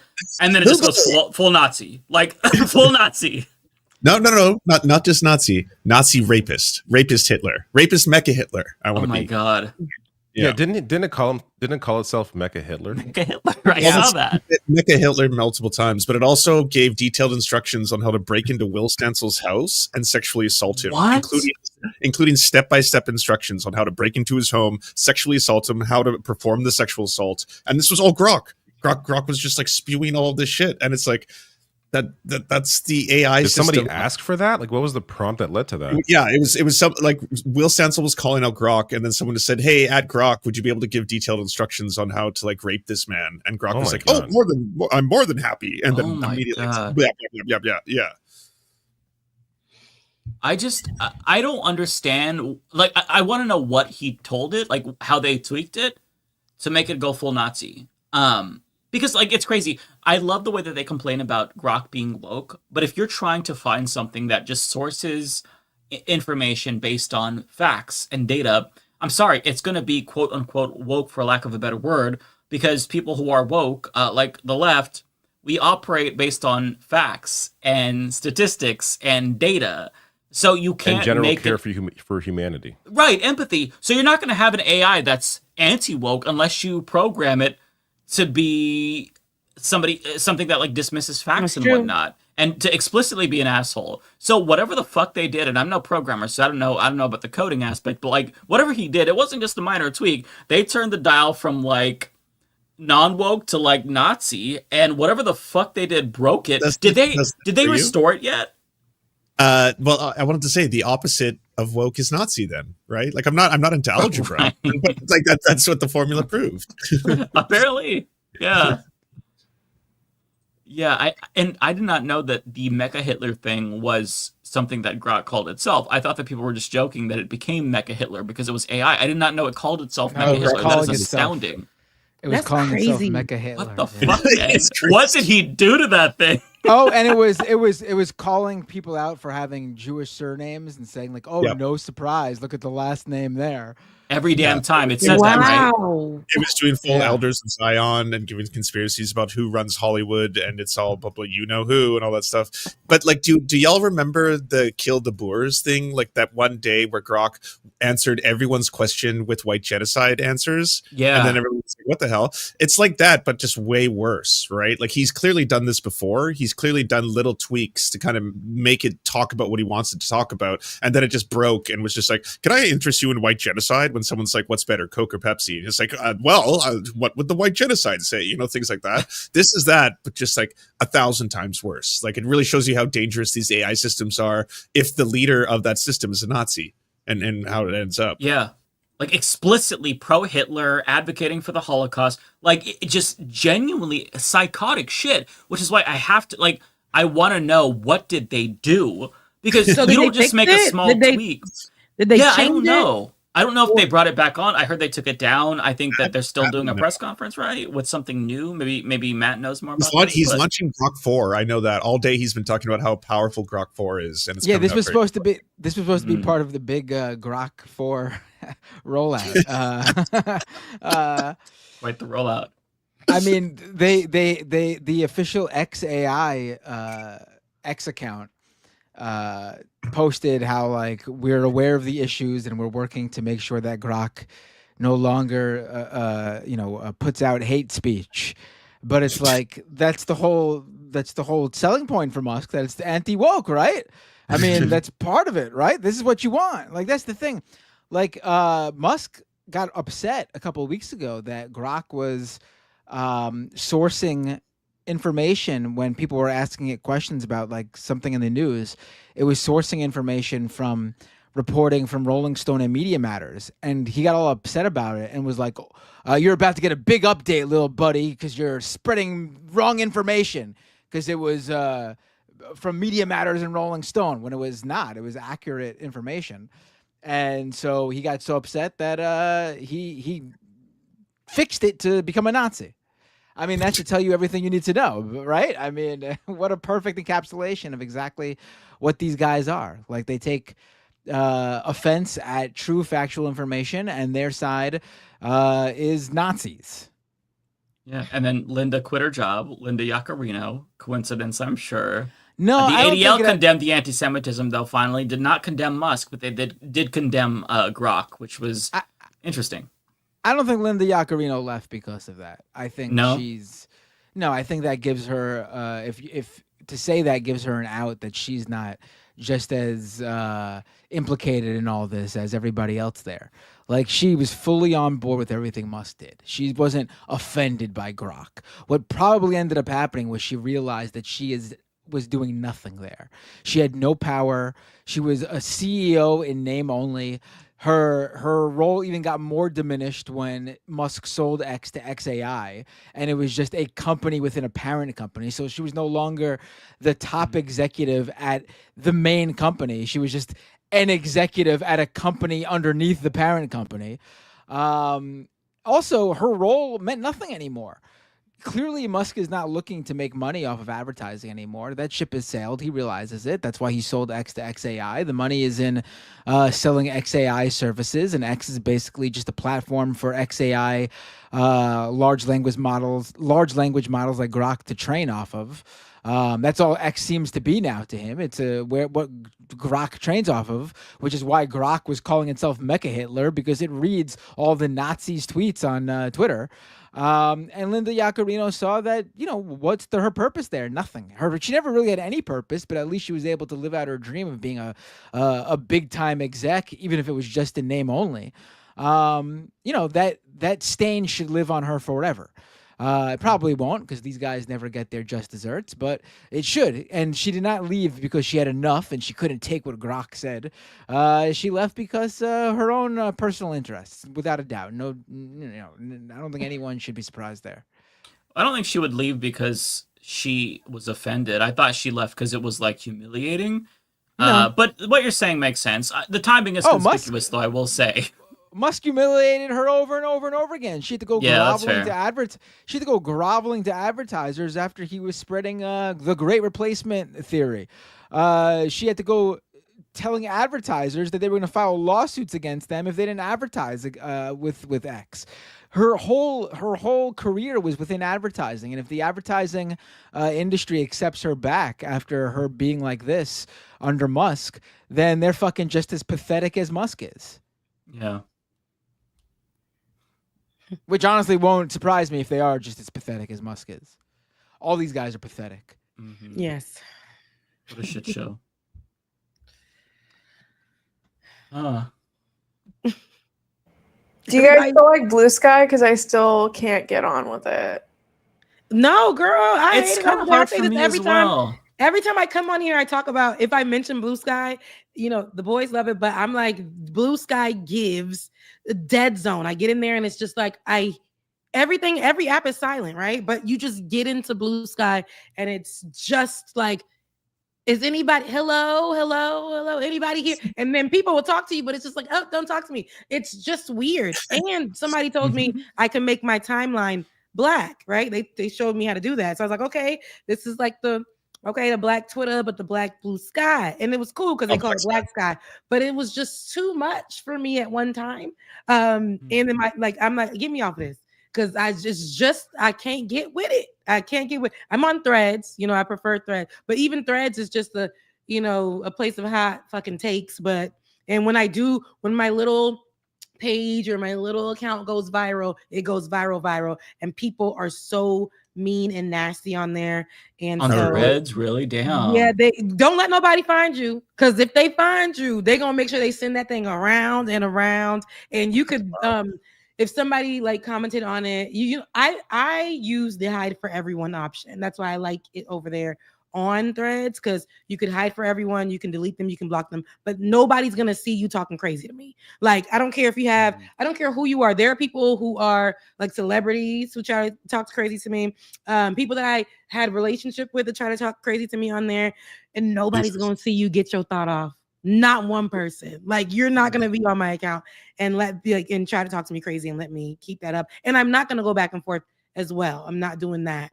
But yeah, so they, they'll screenshot your stuff and then still like talk about you crazy. But yeah, I hate that. I hate it so much. So I don't really thread as much. When it was just a quiet zone where I can get my thoughts off a little bit. But Blue Sky is just like, I'm like, what? It's creepy over here.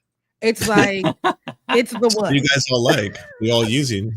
Yeah, it's creepy over there. But y'all like it, right? Yeah, y'all said it was good. I kind of fell off of it. I fell off Twitter too, but like in the last couple of weeks, I've been tweeting a lot more. Mostly just like rage tweeting. Not a good thing to do. Just like tweeting at politicians. I've had to delete some shit or like type it out in like backspace. But I've actually just sort of been off completely, honestly. Yeah. In the past couple of weeks, I haven't been on any social media at all, really. I unfortunately, as wonderful as it is, my job requires my livelihood requires it, so I got to get back. I know, but it's been that's how it is for me. Right? Like, I wouldn't be on if it wasn't for the fact that I got to same 100%. It's been a nice break from it though, but I probably missed out on. I probably would have got a lot of good tweets out of the Grok thing. I didn't even post about it once, really. I didn't even really see it. I looked at your timeline, Matt, because I'm like, okay, I hear all this about Grok, and I wanted to get the scoop, but you had nothing. I'm like, what the hell? He is a baby. Yeah. But it's good for your mental, right? You guys are seemingly taking a break, and I'm pretty sure. Like, so I was out yesterday, and on a date, and the person was telling me like, "Hey, I see when you're online, and I see, I see you seem to be more lighter when you're not engaging in everything, but you're more in control with the content that you post. And usually, like if I post something or I'm on somebody's channel or whatever, people, in the comment section, I don't read the comment section. When I post my stuff, I don't go back, because especially if I know that people are going to come on there, all types of people from all walks of life are going to come under my stuff on YouTube. I just post and go. But he's like, when you are going back and forth, with people, or you want to get a thought off or something like that, I see that sometimes it bothers you. Like, I can see that, after you just put the app away, it's wearing on you, or a certain, political conversation, and you're like, these people are not getting it. These people are not getting it. And it's like, maybe you should just pull back from that. I'm like, as much as I have pulled back from that, I have to be present online in some way, shape, or form. However, I'm like, maybe those apps can take a back seat, and I can just utilize YouTube, the YouTube space, that only, because I just feel like people are dumb on Twitter, And people don't do any research on threads. They just go with the vibes. And they're not going to tap the expert. They're not going to read the full article. They're not going to actually like understand that you're speaking from experience or you're the expert on the matter. You've covered this for 10 years. They're not going to understand. They're just going to go with the viral like clip and just be like, well, I saw on TikTok, and that's when I'd be like, block. As soon as somebody start with, I seen on TikTok, blocked. I'm just blocked. Okay. But I think that taking a break from it, I know it's really hard for people like us and what we do, but because so much is happening, so many things, so many thoughts. But I just can't take just seeing people be dumb in this. It's just you like I can't. But it does. It drags you down. And then you get to look at grass, right? Look at the sky. I drove the other day because I was having such a shitty day, such a shitty week, just terrible. And I was like, I just want to take a drive. So I drove to Nashville to meet with my best friend. It was like a 3-hour drive. It was good for me because I was just looking at mountains and trees, crying a little bit, laughing a little bit, listening to some music, all the things, right? And then when I got to Nashville, it was really nice, like just calm. And then we decided I was like, girl, I haven't been out in a while. Let's go have a drink. Let's go do the things. And then it was just maybe Nashville wasn't that place for me because I went to like Broadway and it was just white people walking aimlessly in one direction. Of all ages, by the way. Every damn window they was setting up. Everybody was setting up to play music.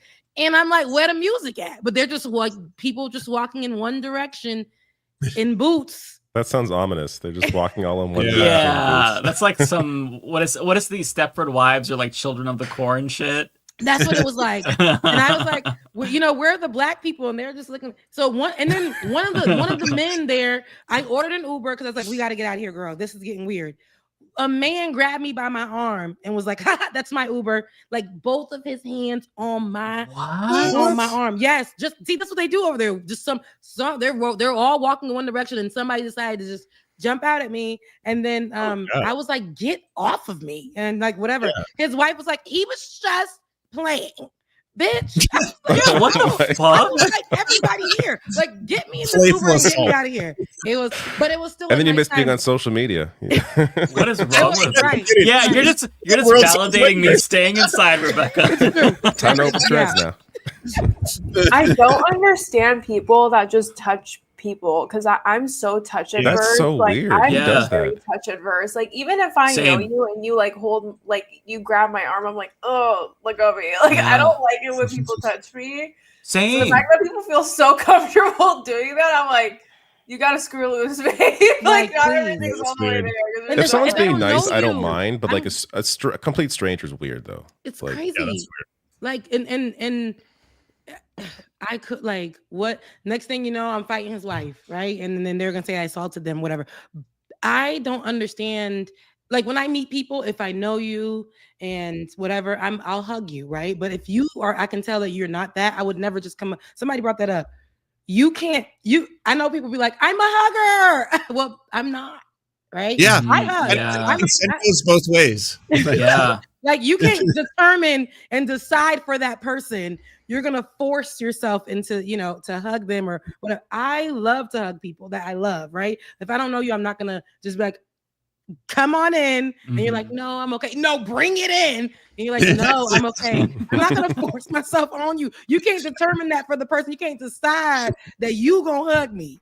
That's weird. That's weird. That is weird. Yeah, I'm glad that we're drawing these boundaries as a society now, especially like with kids, because I feel like when I was little, there would always be like this, no, go give auntie a hug. And it's like, I don't want to. So I'm glad now that like it's more normalized to be like, do you want a hug? No? Okay. Like that's how it should be. You shouldn't force kids to do in the that Haitian or any of community, us. you could never, I have to, if there's a room full of people, I have to kiss them on the cheek as a kid up until adulthood. But now I'm just like, hey, everybody, I try to do my best to not disrespect them because that's our culture. But having to kiss a room full of Haitians, men and women, it was like, it's why? Yeah. I would never put that on, even though I'm really going to be a culture mama, but I'm never going to put that part and force my child into doing that. I'm just not. I gotta say, if you weren't Haitian, that would have come off very weird. If I had to kiss a room full of Haitians, let me tell you. Middle Eastern people have that too. It's on the cheek. Oh, really? Yeah, on the cheek. Yeah.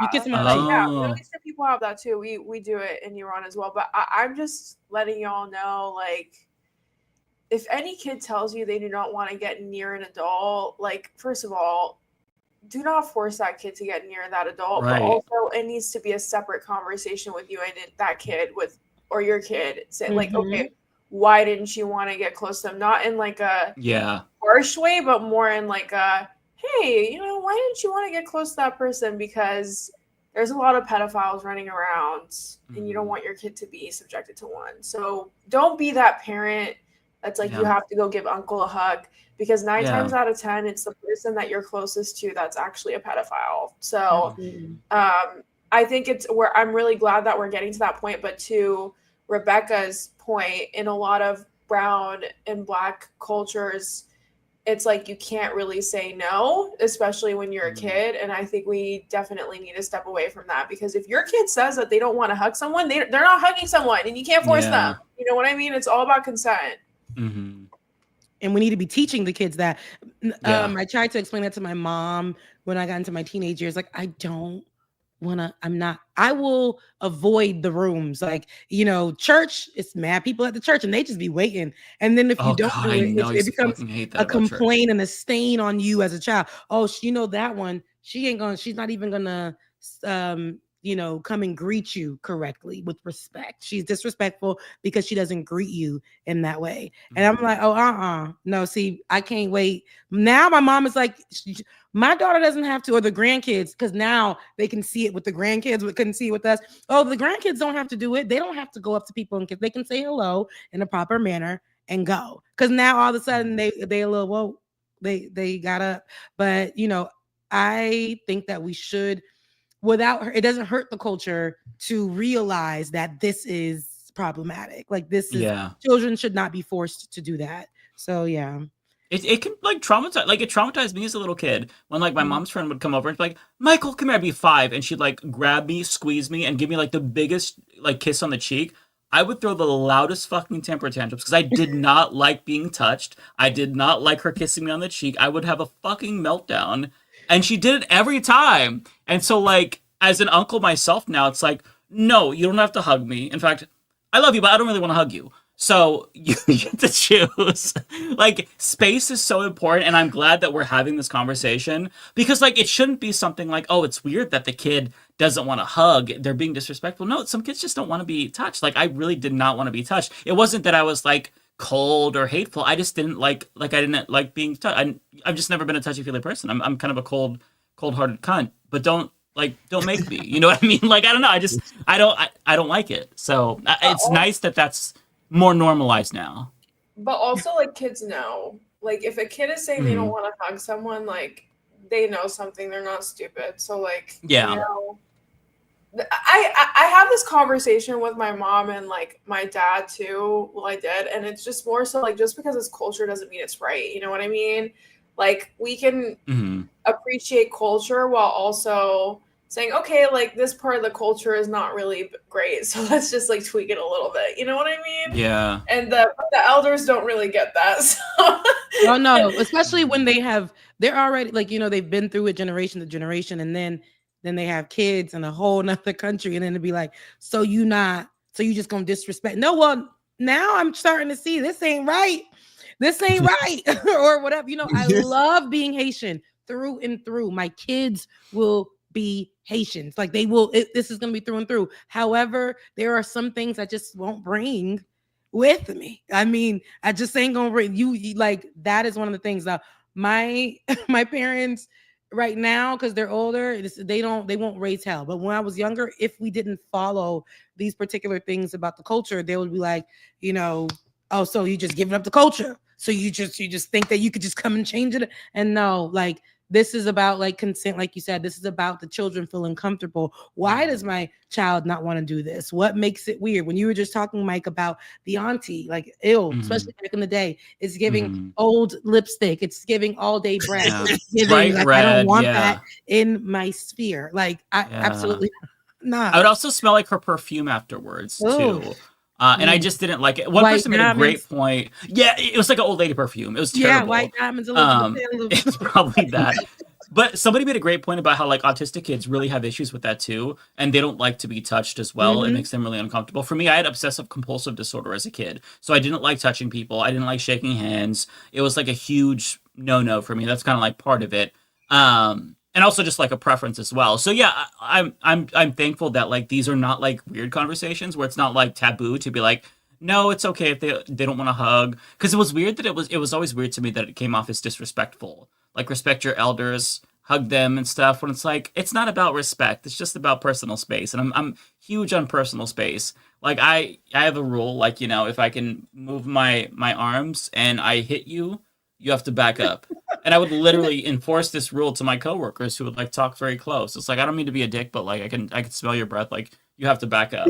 And like I know it sounds like I'm being like so like obnoxious. I'm not that obnoxious about it, but I would just like politely, you know, be like, can you back up? Because I just, you know, I don't want people up in my shit, you know? And you know, yeah, don't be too close to me. But it's crazy. Like for me, like with mine, I would just have my nephews this weekend. They love like, even if they sold their big kids now, but they love to love on me because I love them and I love to like hug them and we have that relationship. But they also know I'll be like, this is personal space. You can't be all up in this right here. It's called personal space, and you have that too. And if you're uncomfortable, you know, just either you say that. Like I am a hugger, but I'm not gonna make that. I'm not gonna be like, hey, and you're like, hey. If I reach out for a hug and you're like, oh no, I'm sorry, I'm okay with that. But if you are like, you know, I would never be like, get in here. Like those people who do that, you cannot determine that for people. No. You can't force that on people. You can't. Like but if I don't know you as well, if we don't know each other, every auntie is like that. yeah, get away from me. I like don't make it weird. I don't know you, don't touch me. I know that's, you know, like just don't touch me. An old lady and I was over there at the, what was I think, because I live in a predominantly white area, and I think I want to say it was at Kohl's, because don't nobody go to Kohl's, but I went to Kohl's because I was looking for a good shoe. They said it was at Kohl's, and I went to Kohl's, and it was random. I was in workout clothing, and this old white lady stopped me, her hand on my arm again. What is wrong with people? I don't know. It's just I'm a chocolate chip, okay, and people just find me in a sea of white people. But the lady was like, and I know I had on workout clothes. The lady literally saw me say, "You look so beautiful." Y'all, I just came from a fresh, hot workout. Okay. I was like, she's lying. I am beautiful, but you're giving it up crazy. And she just like, and then everybody like in there was just looking like, ma'am, like, you know, she's like, I just, you so beautiful. So beautiful. And her hand, you know how when the hand get old, it's given arthritis and it starts doing that thing. If that was here. Okay. I know exactly what you mean. Yes.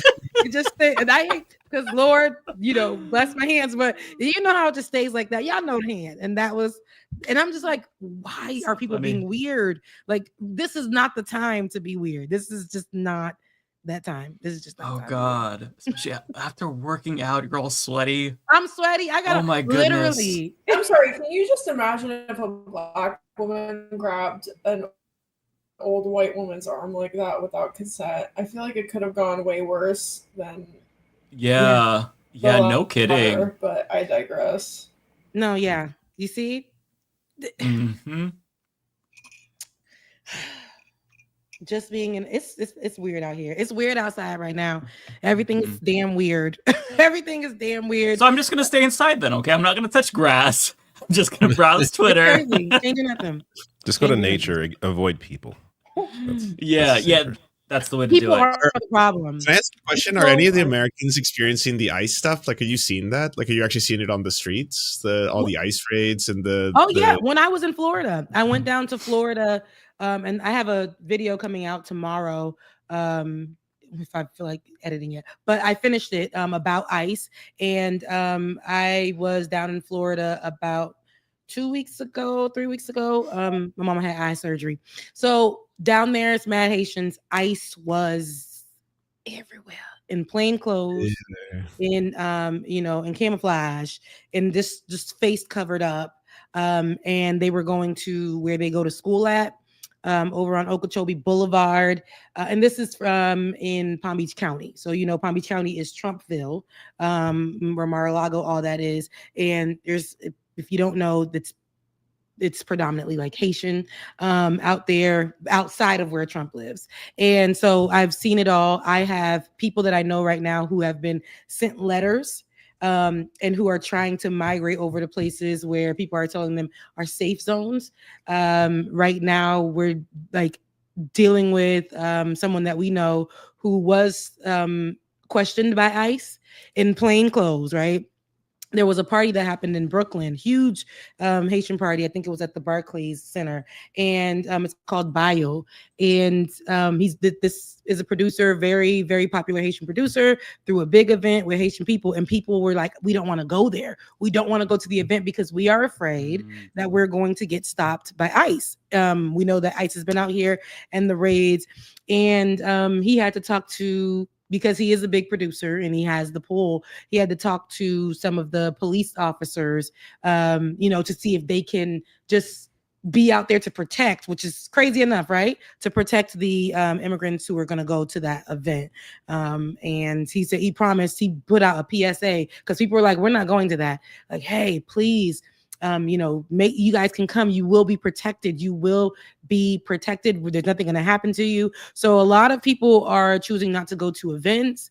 Again, when I was at home, those people that work at where my dad works, my dad has been training a lot of these immigrants and he hasn't seen them. They just not coming to work no more. Don't know where they've been. And then ICE was rolling around my dad's area. And even my dad, who has been here for a long time, he feels he's feeling like afraid for himself, right? He doesn't know. He's telling my mom when she goes to work, like, hey, just be careful. And they've been here a very long time, but even the fear for them, because they're seeing their friends or they're seeing people who they've taken in, like young immigrants who've come here looking for places to stay, looking for churches, looking for schools, looking for jobs.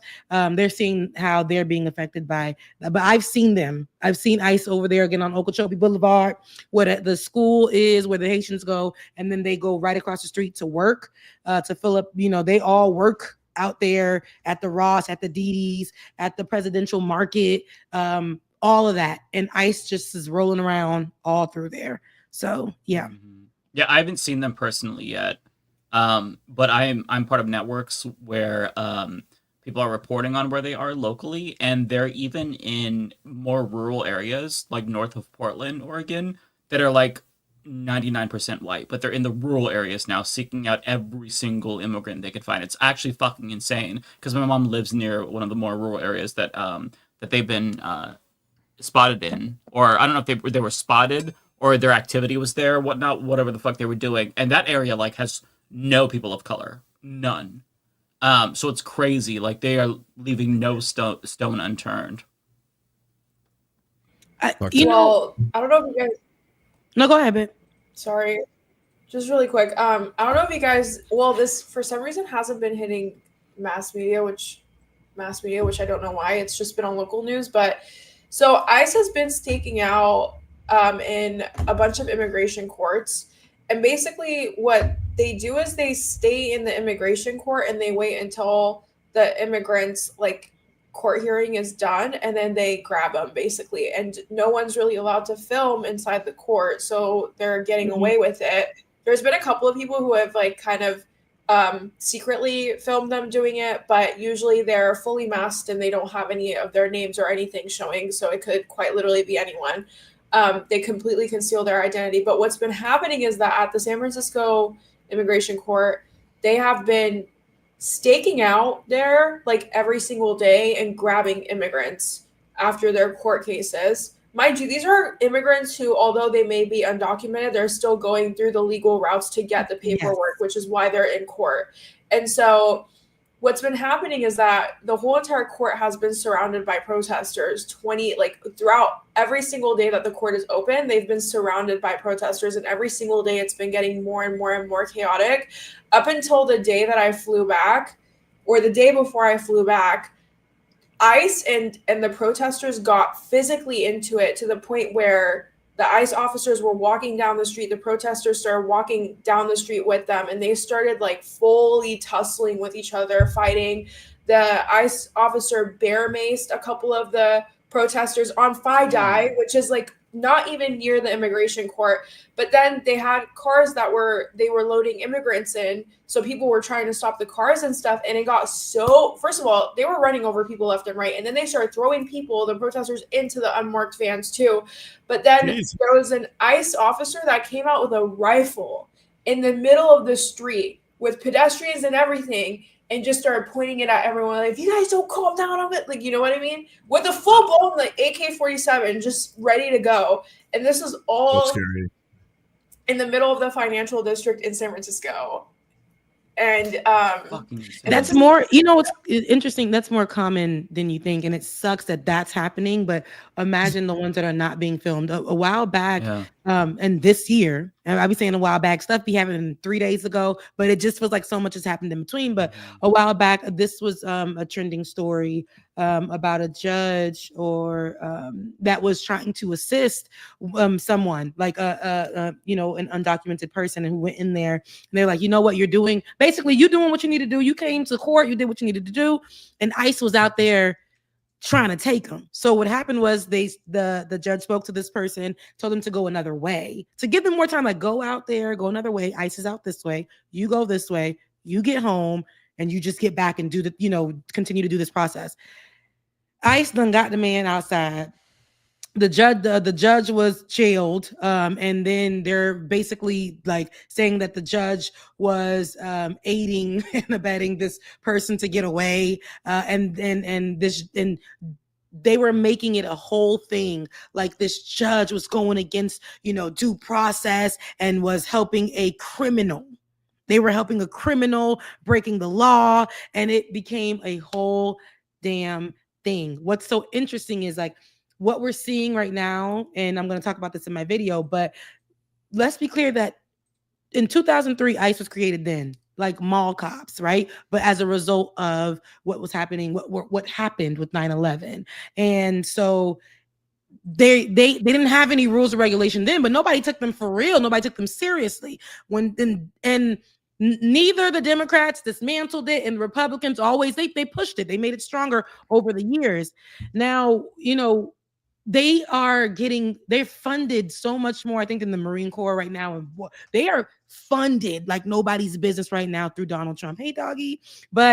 And they are so powerful than what they used to be. They're running people over, putting them in unmarked cars, going and speaking to children in schools, taking 2 Haitians were just taken the other day, and nobody knows nothing about where they were taken, where they were put, no whereabouts, no information. You can't find them. There is no number to call. They're abusing people. And then in their facilities, people are, I would say, I call it murder, but they're not giving people proper care at all. Some people are going in for months, not leaving. No paperwork, no nothing, and they're dying. They're dying. Then there's this new one that they just created, repurposed, something else that was out there, but it's in the Everglades in Florida. I'm from Florida, and we know what's in the Everglades. It's alligators, and we used to do field trips out there because it's literally off the grid, and it's a swamp area. And Donald Trump visited that place on July 1st, and it was opened immediately after. It's an outside concentration camp for immigrants. It's an outside jail for immigrants, and it's already has people in there, and it's alligators all up in there.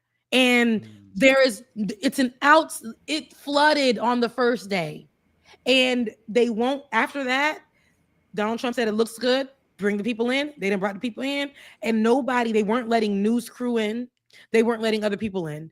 But then you'll see who was taking advantage of this. Food trucks was coming over there because they knew that it was going to now become an attraction. this That's immigration. so sick. And Donald Trump is like, it should there be fine in there. Everything is good. It was supposed to be something else. And the reason why that whatever they were building out there didn't work out was because of what was the animals and all that stuff. There were actual alligators out there. So there's basically Donald Trump is sending the message that F off, like y'all gonna come here, I'm gonna make sure everybody suffers. And he wants to quickly criminalize all the black and brown people for sure immediately so he can put them in these jails. He wants to put them in Guantanamo Bay. And Guantanamo Bay, he already bought 30,000 beds. He said it was going to be in the beginning when he was, campaigning, it was going to be for the immigrant criminals who did the worst things. Right? Not them just being, undocumented. But now how he's going about it is TPS, all these other programs that are keeping these black and brown immigrants here is going to be removed. So these people will be immediately criminals.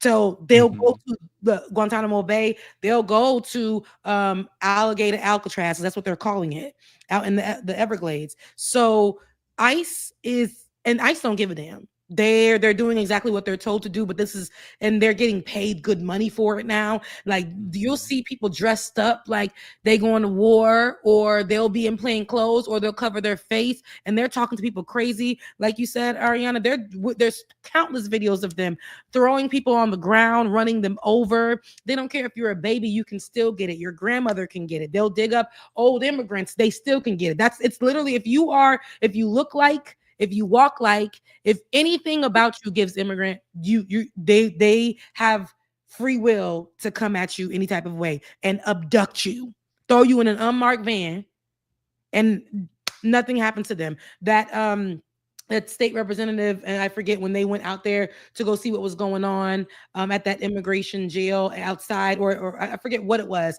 But it was in El Salvador.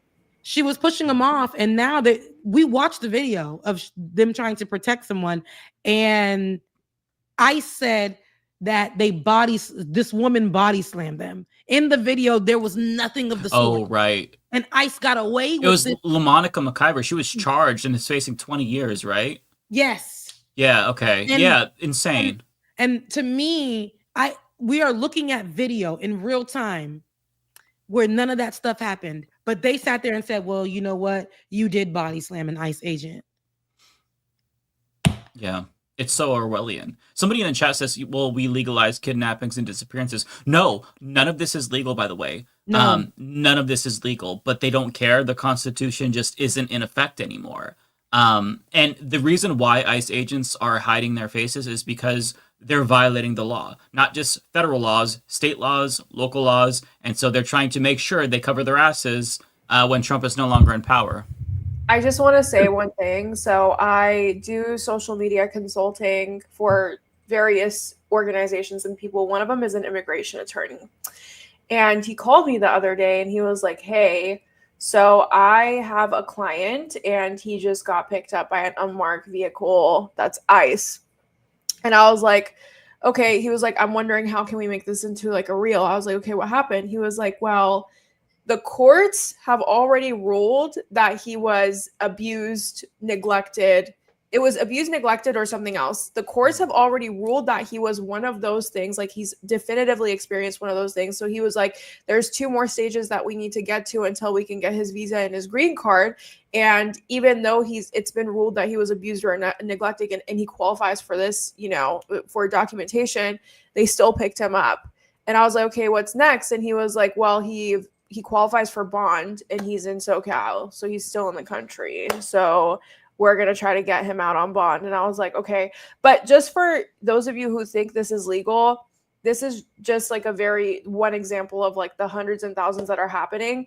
A lot of these cases are not legal, like in any shape or form. These people are following the law. They're doing what they have to do. They have lawyers. They're doing their documentation. They haven't done anything criminal. And like, listen, I'm all about criminal reform. I really am. I don't even think we should deport criminals, but just for the sake of this argument, I'll say fine. If you want to do that, then fine. But like, they are not doing that. They're specifically going after people who are who are just people trying to live their lives and trying to get this documentation in a legal and in the right way, per se. But I also know someone very close to me who's a teacher, and he literally has his students that bike to school and then they bike back to practice because their parents are too scared that they're going to get picked up by ICE. So it's like upwards of 3-digit heat in the place that this person lives. I don't want to say who it is because I don't want to,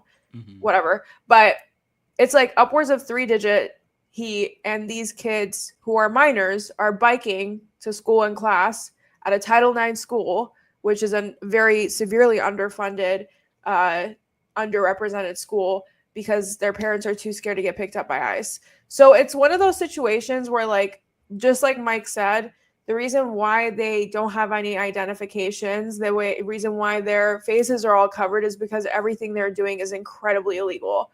They're not allowed to do this. They need to have warrants. You need to have a warrant that's signed by a judge. Like, you need to go through, and that's why when these raids first started happening, people like myself were making reels and videos, and we were like, hey guys, make sure you ask for a warrant. Is the warrant signed by a judge? Make sure look at the date. All of that went out the window a couple weeks after we all started talking about that because they just don't care. They're picking up anyone. Donald Trump arresting has people given them asking for warrants. full power. Like, nothing, it doesn't matter. Nothing. That's why I want people, because this has led to so many dumbass arguments, diaspora wars, all the things. And it's like, they don't give a damn. If you got a wide nose, a little tan on your skin, if whatever, like, they will look at you and be like, that's enough. We'll pick your ass up if you talk back to me crazy. These are the people, they have more power than they have to. Now police officers are answering to them, pulling up to the scene, and you'll see police there, but then ICE officers is like pushing police out the way just so they can backflip a child, right? And drive off. Just so we are watching police look at ICE vehicles, run people over, and nothing is done. Donald Trump has given ICE so much power. He's taking away funding from children and their food. Medicaid, children can't get meals at school, Medicaid gone, but has funded billions of dollars into ICE. Like, they are an extremist group that is here to just like literally get every person, immigrant, no matter what. You could be an immigrant that's been here forever, has done the right things. You see the ones that voted for Donald Trump, some of them, and who have done all the things right, been the model immigrant citizen, all the things, and next their cousins are gone. Their partners are gone. Some women standing 10 toes down, right? Didn't know, stand 10 toes down for Donald Trump, even though her husband has been picked up, gone, and can't even really get in communication with them, but still is like, Donald Trump, President Trump was saying this on camera on a Oh, news I saw this. Yeah. Donald Trump, can you please, just look out for me? I know that if you have it out of the kindness of your heart, just, I voted for you and I know you're going to do the right thing. And it's like, baby, no, he ain't even gonna call you. And somebody died. A state representative died, and he went to go play golf. Like, let's be for real. So he wants ICE to do what they're doing. He thinks this is great. Every time he gets up and speaks about immigrants, we see how he talks to. He was just with the president of Liberia and was surprised at the way the president of Liberia spoke English. He kept looking at him and saying, "Oh, wow, God. like, how do you speak English so well? I'm so shocked." Like people are dumb because they speak other languages, but we have to remember he's the same president that said that, African countries, Nigeria and them are shithole countries. Haiti's a shithole country. So for people like them, just this look, this Hitler way, you speak English, you're white, you speak English, you're just right for this country. And he's shocked that there are people outside of the country who can speak another language, who are from another country, but who can also communicate with his dumb ass in his language. Yeah, the way he said that too, where he was like, "You speak English so beautifully." It was like, bro, the man did was nobody looking tell you that their official language is literally English, you fucking imbecile? It's crazy to me. And yeah, the look on his face, Rebecca, was you could tell how uncomfortable he was because what do you even say? Wow, and like Trump is like droning on. I have the clip if you want to watch it. Yeah. Droning on Let's about how watch it, beautiful yeah. it is that he speaks Yeah, I've English never so well. It's so crazy. And another point about these like alligator Auschwitz, for example, and these concentration camps, which we'll see more of, unquestionably, like these violate the Eighth Amendment. Like this is cruel and unusual punishment. At alligator Auschwitz, they sleep with the lights on 24/7. They are given one meal a day with maggots in it.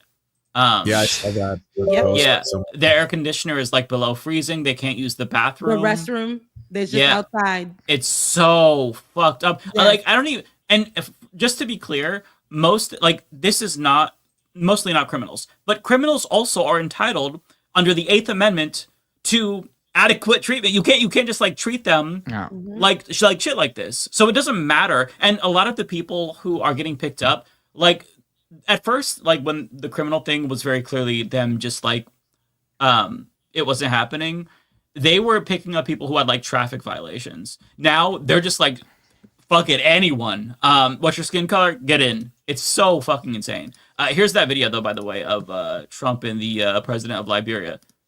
This was crazy to me when I saw this. Well, thank you. It's such good English, such beautiful. Where did you learn to speak so beautifully? Where were you educated? Where? In Liberia. Yes, sir. Well, that's very interesting. That's beautiful English. Sure. I have people at this table can't speak nearly as well. He keeps going. Well, thank you. It's such good English, such beautiful. Where did you? If you ever like, if you This is gonna be know, so weird. if you know any Haitian or African people, the way they're looking at him like you dumbass, you stupid. Like, are you insulting us right now? Are you literally saying this? That's what it was given. They were looking like. I can empathize with that president so deeply because I told you all the story about when I worked at Walmart. There's an older lady that told me about my English and how beautifully I spoke it. She didn't say beautiful, but she said how well I spoke it.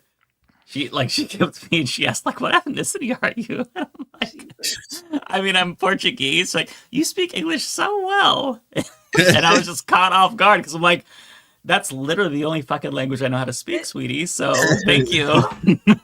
It's so dumb. It's like if you're from somewhere else, and I'm grateful. My dad speaks all the languages. My dad speaks French, Spanish, Haitian Creole, and he speaks English and patois. And everybody just feels like it's so amazing. But for me, it's normal in my household. Like, it's okay. We speak different languages. I love being bilingual. I love that for me.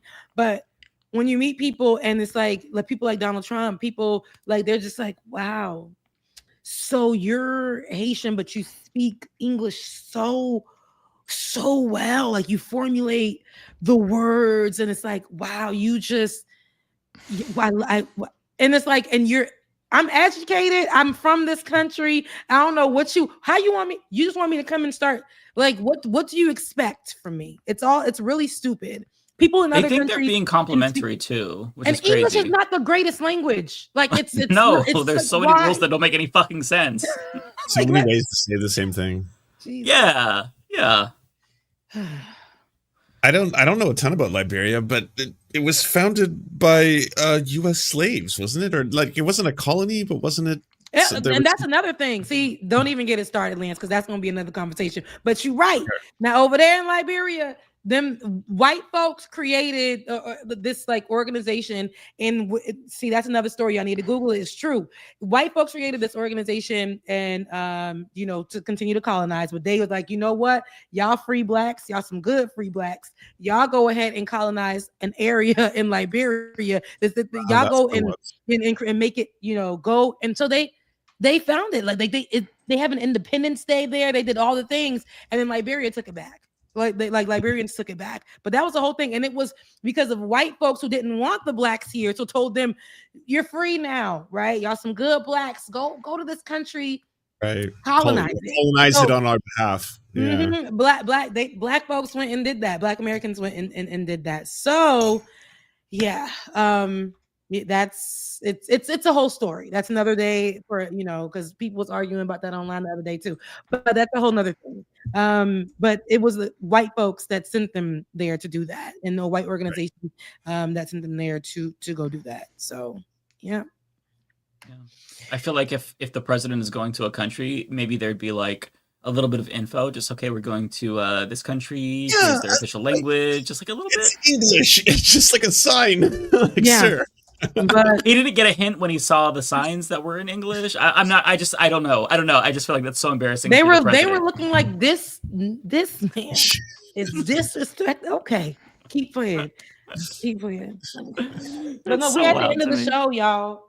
Well, yeah. Should we get to super chats? We went over, but it was so nice we to lost hang it out. goals, so Yes. I'm not streaming, so I'm just gonna say goodbye. I love all of you. I have no super chats. So. Bye. And Thanks, David's Lance. gone too. He didn't want to be Happy, rude. Ariana, that you're back, and it's great to see you again, Rebecca. Bye. Peace all the time. Bye, Lance. Take care, Lance. All right, see you, Lance. Okay, Rebecca or Ariana. I'm assuming one of you want to go first. Which Doesn't one matter of to me. you? Yeah, I'll go first. I'm out of here. But I got I like just wanna- maybe 5 super chats, so. Yeah, same. So we're Okay. I'll quick. David. I wanted to say David left. He didn't want to be rude to y'all, but he was out because we were still running our mouths and we went past time. So David be out with me. So all right, let's get to these super chats. Let me pull it up. Here we go.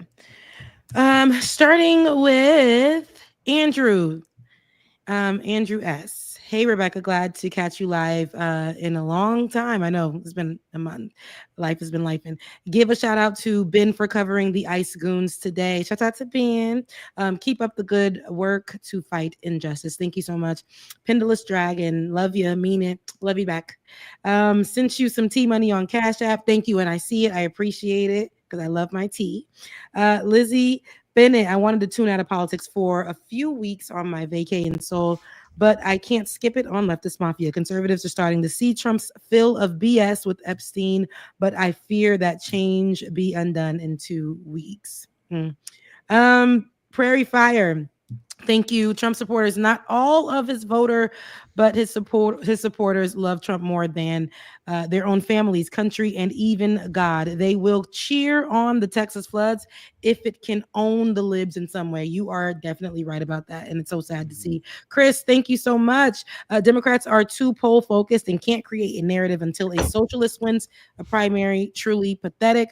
We need to push them into Musk's America Party. Ugh. It's just too much. I love you guys. Thank you so much for the super chats. Mean it. I'm out of here. Again, it was great seeing you all. I'll see you guys next week. Bye. Take care, Bye, Rebecca. nice to meet you.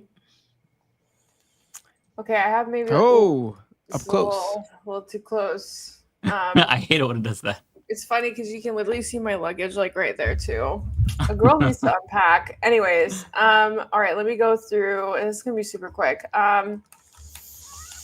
Welcome back. Hope you are doing fine. Thank you so much. I'm alive. That's all that matters. Missing Futures, thank you so much for becoming a YouTube member. Wanda M, thank you so much for the $5. Glad you're back. Condolences to you and your family. I appreciate it. Thank you so much.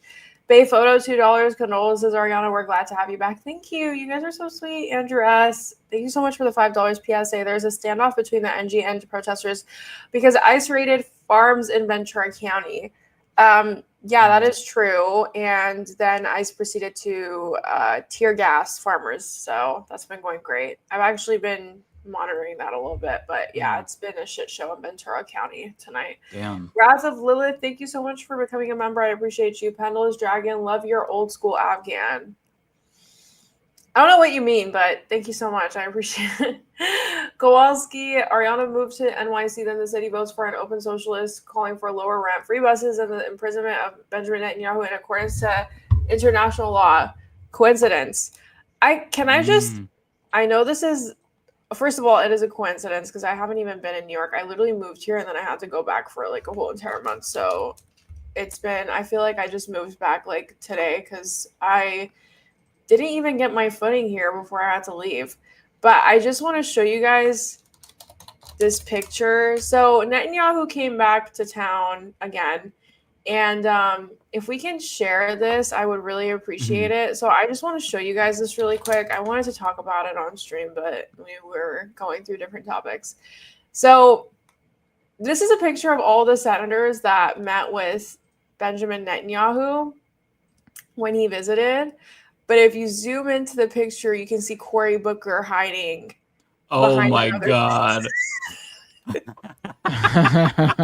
What a fucking weasel. Wow.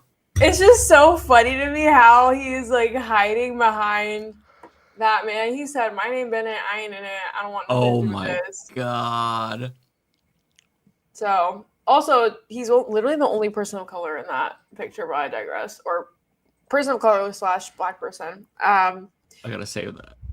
Chris, thank you so much for the $20. If MSM and politicians cared about anti-Semitism, they talk about why anti-Semitism is rising Zionists falsely claiming that the slaughter of children starving a pop and bombing sovereign nations is done in the name of Judaism. Don't fuck with God's chosen people, okay? I'm just kidding. Yeah, you're right. Honestly, the whole idea of Zionism, I think, is propelling more and more anti-Semitism. Doesn't seem like Oh, without a doubt. No, without a doubt. It Especially absolutely because is. people The keep idea that- conflating anti-Semitism with anti-Zionism, and that is so fucking dangerous. And they keep doing it purposefully so, I think. It's like it's almost like saying the Taliban represents Muslims, right? They don't, but also the Taliban doesn't do anything to help our cause either or our argument. So it's one of like you can't cry about anti-Semitism and then do all this. I'm talking about Zionists specifically, not other people, but is that anti-Semitism is a huge problem. Like it is rising. But it's like I don't think they really see the correlation. Yeah. It's like, are you anti-Semitic if you're against Kufi, Christians United for Israel? I mean, Kufi is larger than AIPAC, isn't it? Like, there's probably more Christian Zionists in America than there are Jewish Zionists. That part is true. I don't know about Kufi, but I do know that the Christians and their belief is like Christian Zionist belief is literally rooted within anti-Semitism. Yeah. Because I was raised in it. Yeah, well, they believe when Christ comes back, all the Jews are either going to have to convert or get killed, which is pretty anti-Semitic if you ask me. But yeah, they don't put it that bluntly when you're a kid. But when you grow up and you realize what you were taught, it's like, oh yeah, this is convert or be killed. Like, what the fuck? Like, this is what we were taught as kids? It's crazy. But that's why like every extremist sect of the two religions, because it's usually evangelical Christians that believe that, and it's the most extreme sect of Christianity. So according to Kufi, they boast over 10 million members. According to the last U.S. Census, there's 7.5 million Jewish people in the United States. So there are more Christian Zionists, according to Kufi's membership, than there are overall Jewish people in the U.S. And again, not all Jewish people are Zionists. So right, exactly. There's more there's more Christian Zionists than there are Jewish people, period, in the United States. That's fucking insane. Yeah. I mean, it's my go-to whenever anyone conflates the two is like, I can't think of a bigger Zionist than Joe Biden after, especially these past few years, where he oversaw all this and declared he was a Zionist. Does criticizing Joe Biden, the Irish Catholic Zionist, make you anti-Semitic? And if you can't answer that, then I don't think anyone should take you seriously. Yeah. You can't answer that correctly, I guess I should say. To add to that, that's just like the Christian Zionists. There's atheist Zionists. There's all kinds of Zionists who aren't Christian or Jewish. So like the amount of Zionists, overwhelmingly, it is not Jewish people. So the fact that we still see people conflating anti-Semitism with anti-Zionism, it is bad faith, but it's also insane at this point. Yeah. I would love to hear from I know they exist, but I'd love to see a atheist Zionist square that circle, square that peg, whatever the saying is. How do you make the claim without believing in God? How do you make the claim that I mean, you don't need it, obviously, but That's Yeah. what they go on. That's what they that's the excuse, right? That God gave his chosen people the land. I mean, give it to me, Christian Zionists. Without God. Yeah. I mean, Yeah. just this idea that you're a chosen person, like it's giving peak delusion. I mean, you're Yeah. not grounded in reality if you truly believe that you're God's chosen person. And that just goes for anyone, not even Zionists. Like, Yeah. I don't know. Some humility is involved. Or necessary, I should say. Yeah. Some like bringing down your ego and realizing that no one is God's chosen person. We're just on a random speck of dust in like a random galaxy in a random solar system. Like let's cool it. It's probably some Literally, like- if there's a chosen child of God, it's probably some alien in Go Alpha do some Centauri. ayahuasca and just, Yeah. call it a day. Like you're not God's chosen people. Yeah. I need ayahuasca or DMT to humble you because it's just not a thing. Anyways, I'm sorry. I'm joking. Don't do drugs, guys. I was joking. Don't do drugs. Yeah, don't do drugs. Actually, funny enough, sorry, I'm going on a tangent, but I mean, there's not that many super chats, so I don't think. I we're know. Yeah, feel in a free. rush. Yeah. So during the summer, people just go out and touch grass for real, and it's like the views go down, the tips go Yeah. down. But you know what? I love it for y'all. Like I really do. Go live your life. So in Oakland, you can get mushrooms legally in a church. Oh, I didn't know that. So it's San Francisco and Oakland, and it's basically it's a legal loophole where you go to this church that sells mushrooms like psilocybin mushrooms for religious reasons because you're taking it for religious reasons, and that's how they were able to go through Smart. the loophole. And then when you buy the mushrooms or the chocolate or gummies or whatever, you make a donation to the church. They know what they're doing. That's brilliant. Yeah. So in Oakland or San Francisco, you can get like all different kinds of shrooms or, whatever, but you can also get DMT at the church too. No shit. Which is crazy because like, damn liberal California, like it's wild. Yeah, exactly. Sam Roger in the chat said that it's tax-free, and it is tax-free. Oh my so god. pretty crazy. DMT would be wild. DMT would Yeah, be you wild. can literally get a DMT pen. And I'm like, No this is shit, not. a pen? I don't know. I feel like DMT, like you really gotta be in a certain headspace to be doing DMT. But... We're all gonna try it one day because your Oh, your brain releases it, when you cross over to the other side. But I don't know if I don't think I have the wits to try it. I'd be too much of a pussy. Anyone Admittedly. that's tried it has told me that they died and came back to life. Like that's the experience that they had, and they basically saw, quote, the other side. I don't know how, whatever. I'm just quoting them. I've never tried it. I'm not in a good place in my life to do it because No. You don't want to have a bad trip. Like multiple demons. Like, y'all be safe though if you try it. I Have didn't tell you fun. to do it. Yeah, be safe. I'm Like, good yeah. with weed. Please don't drive, sit in a corner and put your head on a pillow and preferably probably have some. Yeah, if you try DMT, I think it lasts like 15 minutes. You're just gonna be like, yeah. 15 minutes It's probably, like, it's I like think. you're sleeping on a pillow, like you just, and then you Yeah, drift away. you're in a different universe for a little bit. Oh, somebody says 30 minutes. So yeah. 15 minutes, 30 minutes. Yeah, it's short. No, so. 30 minutes is really like anyone that I know that's done it says like 5 to 15 minutes max. Yeah, I've 30 heard 15 minutes like, too.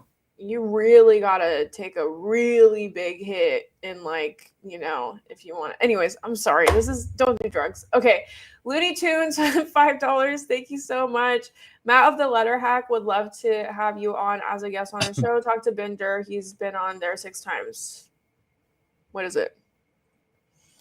Oh, his Left Letter Past Hack. 10. Show. Yeah, he has a great show. Yeah, Letter Hack is awesome. I would recommend it. Okay, cool. Yeah. Looney Tunes, can you tell Matt to email me? Because I do all inquiries through email. I'm sorry, I'm adding a bunch of shit to your plate, but if they can email me, my email is in my Instagram bio. So it's super easy. It's like right there. Just tell them to email me. We can set something up. Pendulous Dragon, thank you so much for the $2. The Afghan on your bed. Am I missing something? Because 5 people in the chat liked that super chat, and I just don't. Oh, really... is it just the blanket? Is it called an Afghan? Let me Google it. I think I don't know. I'm so lost. I thought you were talking about Afghan the person. Oh, the blanket. Okay, yeah. Everyone's agreeing that it's a blanket. Thank you so much. Oh, it's like a throw. Okay, yeah, a blanket or shawl. Yeah. Okay. Okay, thank you guys. I thought you were talking about the person or, Afghan people. I really appreciate it. Oh, also fun fact, a lot of people when they're talking about Afghans, they call them Afghani. Afghani is actually the currency in Afghanistan. You refer to Afghan people as Afghan. Oh, okay. I didn't know that. Oh, Yeah, okay. a lot of people don't know that, but Good to know. Just so you know. Thank you so much for the $2 though, and I appreciate it. I got that at a garage sale for $2, so I did. You got that at a garage sale for $2? Yeah. Oh, somebody's Nona made that probably, and it took so long. That's awesome. I know, but I take care of it. Don't worry, guys. Fuck yeah, no, those are the best. Yeah, no, it's great. I love it. Omega Sean Dragon, thank you so much. Hi, Ariana. Welcome back. My condolences. This year was a whirlwind, but you have support and hope we get a live show soon. Oh my God. Yes, of course. Yeah, it was crazy. Like my home country was getting bombed. My family was evacuating left and right. My dad was dying right in front of me. The first person that I feel like I ever truly loved in my life was getting married all in the same fucking week. And I was like, you know what? This is God testing me. What was that last one? You always have that one person you dated that it's like, oh, they're just not, you don't think about them still, but it's like always like that one person you dated and then that person got married and my country was getting bombed.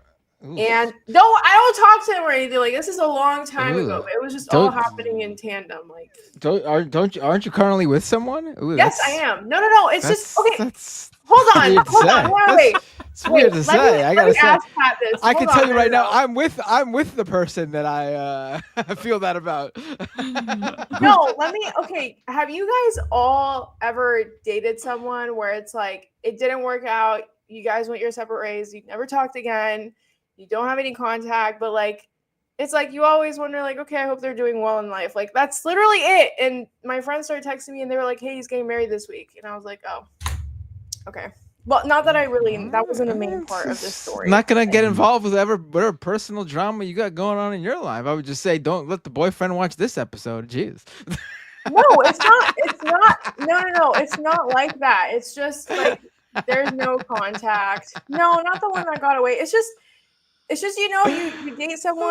Well, no, we didn't even. Whatever. It's complicated, but there's no contact. There's no contact. We don't talk. I haven't had contact. Oh no, I'm not saying you're. I'm not saying. Okay, Matt. Have you ever had someone in your past, or actually, both of you? Have you guys ever had someone in your past that, got married or something, and your friends all started texting you like, "Hey, this person got married. Is getting married. Look at the pictures." No. I can't really speak to it because I dated girls, and then I dated one guy, and then married him. So I don't qualify for the combo. Mike tried it once and he was like, I'm not trying anymore. This is it. This is good. Shit. You know what? The chat is literally confirming everything I'm saying because I feel like every girl has gone through this where you've talked to someone and then that person gets married or something crazy happens in their life and everyone texts you like, hey, this person's getting married. Like, did you see? And you're like, all right. Ooh, someone called I gotta say, Matt people are saying Matt. There's people in there saying Matt's a messy bitch who lives for drama. I gotta say, messy bitch. Your so-called friends texting you about, hey Ariana, did you see who's getting married this weekend? They're the messy bitches who were looking for living for drama. That's pretty messed up to text your friend and say that, hey, you remember the one that got away? He's getting married this weekend. Wasn't the one that got away. It's just funny because my family was getting bombed, my dad was dying in front of me, and then everyone was texting me, "Hey, look at who's getting married this week," and it just all happened in the same week. That's it. That's literally it. It's a lot, yeah. I moved on. I have a man. You also you cared for somebody before they got married. I understand. Oh, listen, I've obviously had ex-girlfriends who obviously guys don't get it twisted. He was never obviously. Look at this face. This face has had many ex-girlfriends. But I've never been like, like I'm assuming they're living their life, and if I came across them, I would catch up, and that would be that, I guess. I mean, no reason to be like, oh, they're getting married. Oh no, I don't feel that about anybody. No, it's not like that. It was just more of like a, hey, look at who's getting married. Look at who's getting married. Look at who's, look at the pictures. And, it was just. The chat is overwhelmingly siding with Ariana too. So. Thank you. I think I get it. Yeah. Just for the record, I have a very supportive boyfriend. I've been with him for a year and a half. Like, this is not. It's just nothing. It's just funny that this was all like my homeland was getting bombed. My dad is dying right in front of me. Yeah. And I'm getting texts everywhere that this man is getting married. Okay. Like that's literally all. Like it's not that deep. Okay. It's just, everything just happened at the same time. All right. Like, I wouldn't call that something happening to me like you are. This is very weird. I'm just gonna leave it there.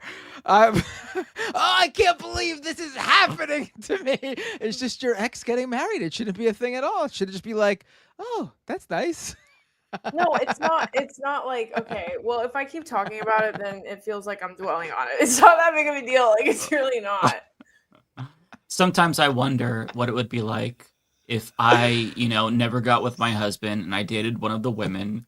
Then I would probably still be with my husband, but just like on the low. So I guess I'm contemplating what life would be like.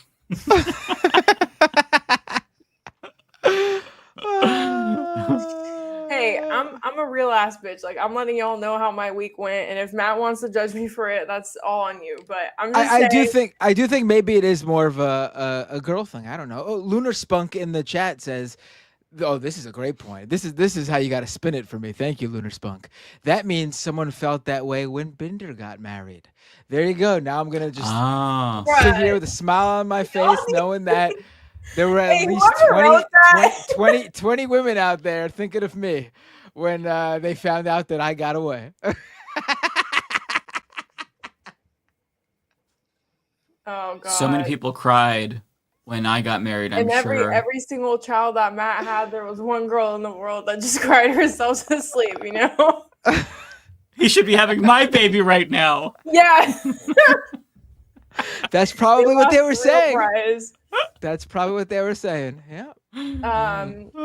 Anyways, thank you so much. Oh my gosh, John Dragon, I appreciate you. Also, you should be on his. Wait, now people are hung up on the fact that I said 20 women. I just threw out a random number. I don't have an exact count of how many. Oh, guys, it was random. 20 women just randomly. Okay. 20 is too round of a number. Please, come on. Also, you should be on Hassan's stream. He's in town. I met him yesterday. I made my day, and he was there, and he showed the beauty of the Bronx. Honestly, I feel like if I were to run into Hassan, it would be a little awkward just because we follow each other on TikTok and we've met each other, but we don't talk. So I don't want to give up. I am a fan, but I'm also not like a fan. You know what I mean? It would be cool if you both collaborated. That'd be dope as fuck. I would love to see that. Hassan was on the Majority Report the other day. I wasn't there, but he was on the Majority Report the other day. I would also love to go on the Majority Report too, but I don't know. I'm not cool enough yet, guys. I got to work on my YouTube game. I was only cool enough a couple of months ago, and I got the invite. So was it a Friday show? Your invite?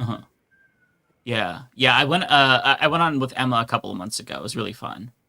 So yeah, everybody will get their day. It'll happen. Dreams come true. Wait, was it in studio or no? No. It was He's never just been via Skype. Okay. Yeah, he's never left his town. He's a no, I know. That's why I was surprised. I was like, wait, what? I've left my town. I've only traveled along the West Coast. I've traveled by wagon to the town next door. Well, look, I'm not planning to overcome my agoraphobia now. Guys, I'm gonna need y'all to reciprocate Matt's energy. Mike's been to Shelbyville before. You think he just lives in Springfield? He's been to Shelbyville before. Hold on. I've never been to Shelbyville. Guys, I need y'all to reciprocate Matt's energy right now and bully him the way that he's bullying me. And it's impossible. He just takes turns. First it's Ariana, then it's me, then he'll go back to Ariana. I can't be bullied. It can't happen. Please. And I will read the best comments out loud. So give it your best. I'm just kidding. Nothing bothers me. I'm bullyproof. All right, I'm just joking. All my homies hate Mac. Okay, don't go that way. Hate is a strong word, guys. Come on. Matt gets a death threat like an hour later. Literally, like that's not what I meant, guys. All right. Parker, thank you so much for the 420. I appreciate you. Glad you're back, Ariana. Wait, what the fuck is going on with ContraPoints? Why is everyone talking about ContraPoints? What is going on there? She put out a really unnecessarily long take on Israel-Palestine after she was talking about leftist anti-Semitism on Twitter. She got into like a little back and forth with Taylor Lorenz. People were wondering, hey, why hasn't she spoke out about this? So she made a long post about how, is it a genocide? Yes. Do I support Israel doing this? No. But then the left bad. I was not a fan of her statement. There was a lot to it. So that's probably what they're referring to. I was very, somebody says nuanced trolling. That's what it felt like to me too. It gave off, like, not necessarily Ethan Klein vibes, but like, maybe Cenk Uygur-y vibes, where it's just the left is like what she's talking about when I don't give a fuck about the left. Why are you centering yourself and your feelings and talking about the left? It was just, there's so much in it. You just got to have to read it. But I was not a fan personally. I don't even know what's going on. I don't want to talk shit about people. Proceeds to talk shit. No, I'm just kidding. I personally am not a huge fan of how Taylor Lorenz goes about things. I think that sometimes she's kind of almost like battling for the clicks almost, it feels like. There's a lot of content creators who have also kind of taken a step back because sometimes I don't like the way she approaches stuff, and she knows this. Like, I've told her this personally too the last time we spoke. But I really like Taylor Lorenz. She's like rage bait through and through. No, she's just blunt because she's a journalist who just asks this question straight up or makes the point straight up. She doesn't like sugarcoat. Gotta respect it. I don't have a problem with her necessarily. I really like her, and yeah. I agree with her take. Like on Contra, like when they were going back and forth, like I thought that she was making some good points. I used to like ContraPoints content, so I'm not like trying to like cancel her or anything. I did not like the statement she put out at all. I have to read it. I haven't seen it. I have to read it too. I don't want to speak on it because there's so much in there that it's hard to just like. It's hard to pick out different things without taking like a whole hour. But overall, the takeaway from me was, oof, that was not good. I did not like that. So that's kind of my 2 cents personally. Yeah, for me, it's just kind of, it's kind of weird because everyone's saying she's a crusader for the left, but it's like, why is she taking pictures with people in Trump's administration saying that she's really happy she met them on Twitter, right? Like, it's. Did she really? Wait, what? What happened? You guys don't know about this? No, with ContraPoints? No, not ContraPoints. I'm talking about Taylor.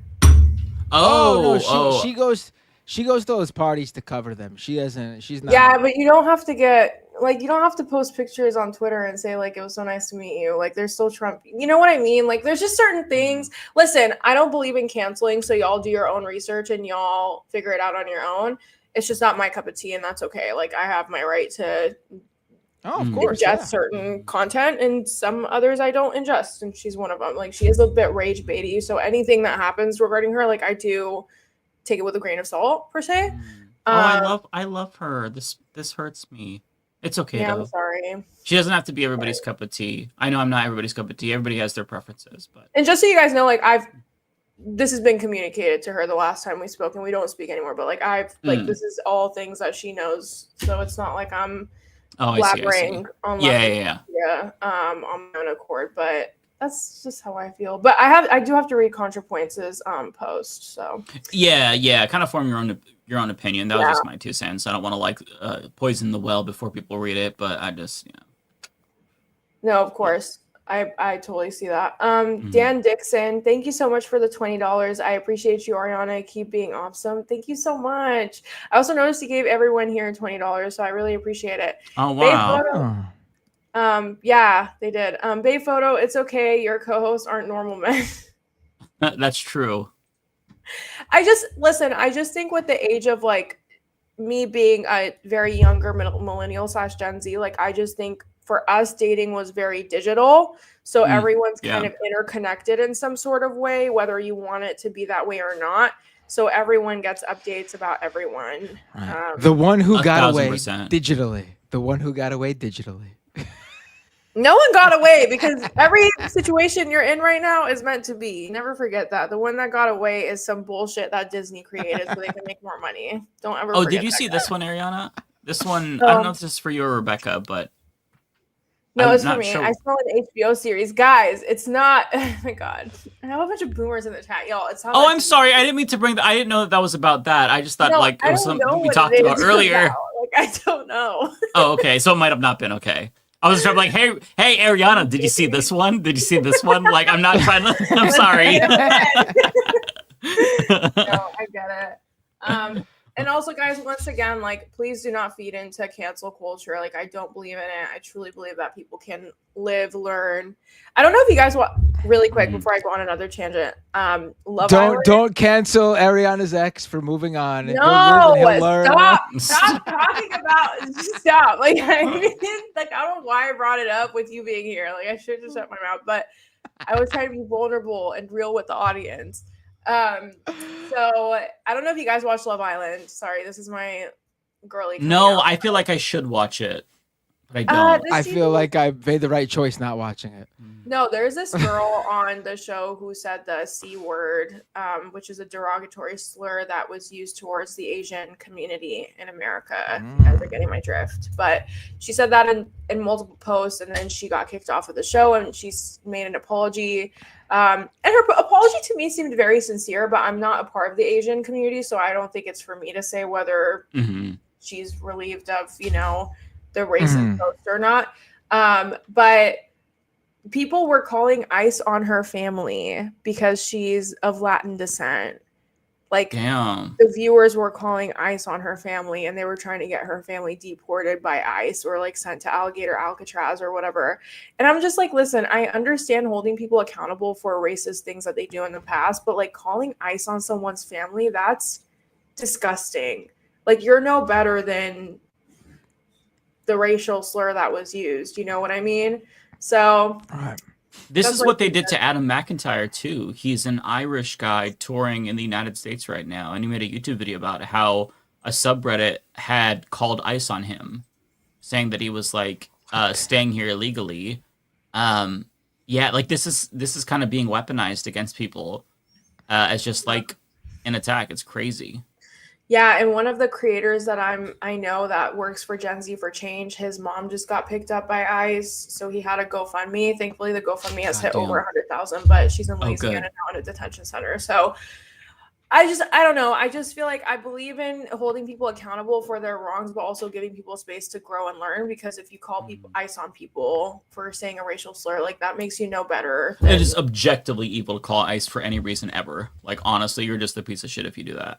It's so bad. But anyways, guys, I'm so sorry. I didn't want to ramble, but No, thank that's. you so much for having me. I'm so glad I can come. I'm glad on. you're back. No, it was great to Yeah. have you back, Ariana. Thank you. And I was just messing with you, obviously. No, You I know. think your questions were valid. Like, it was very valid, but it's just one of those. It was just funny because everything was all happening at once, and it was just all, you know. Don't you hate it how that's how it is though? Every big thing happens, and then life is just like boring, and then I thought everything happens at once.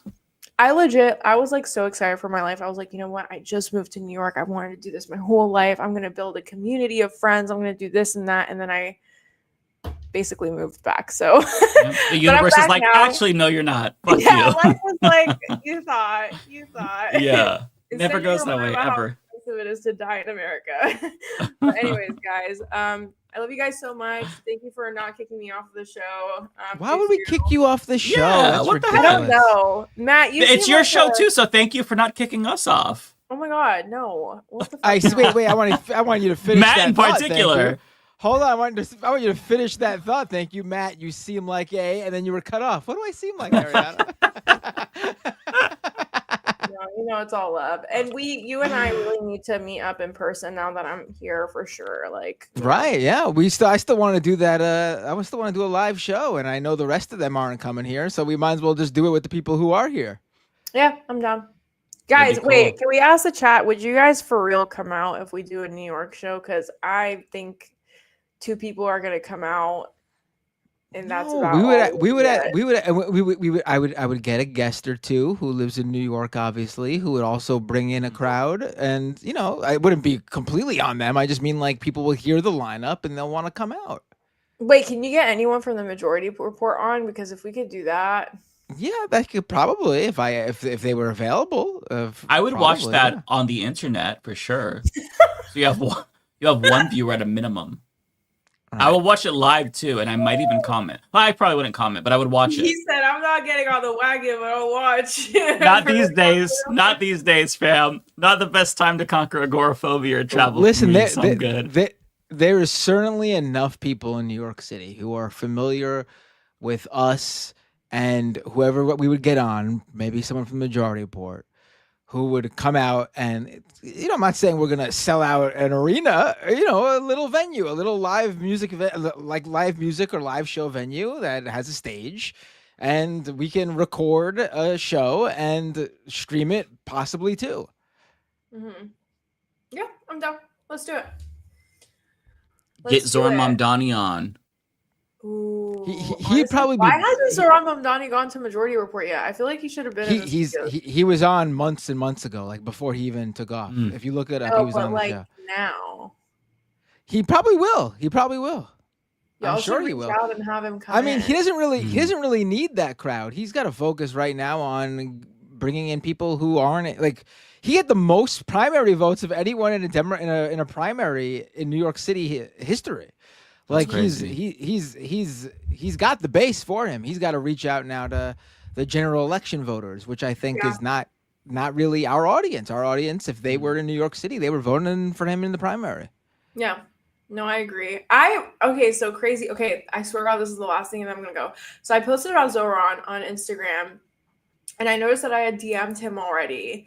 And back in 2023, that man did some like advocacy work and he ended up going on Democracy Now! For his advocacy work. And I found him on Instagram and I messaged him and I was like, hey, I just covered what you did on Twitch stream. Like you did an amazing job. And he responded back to me and he said, thank you.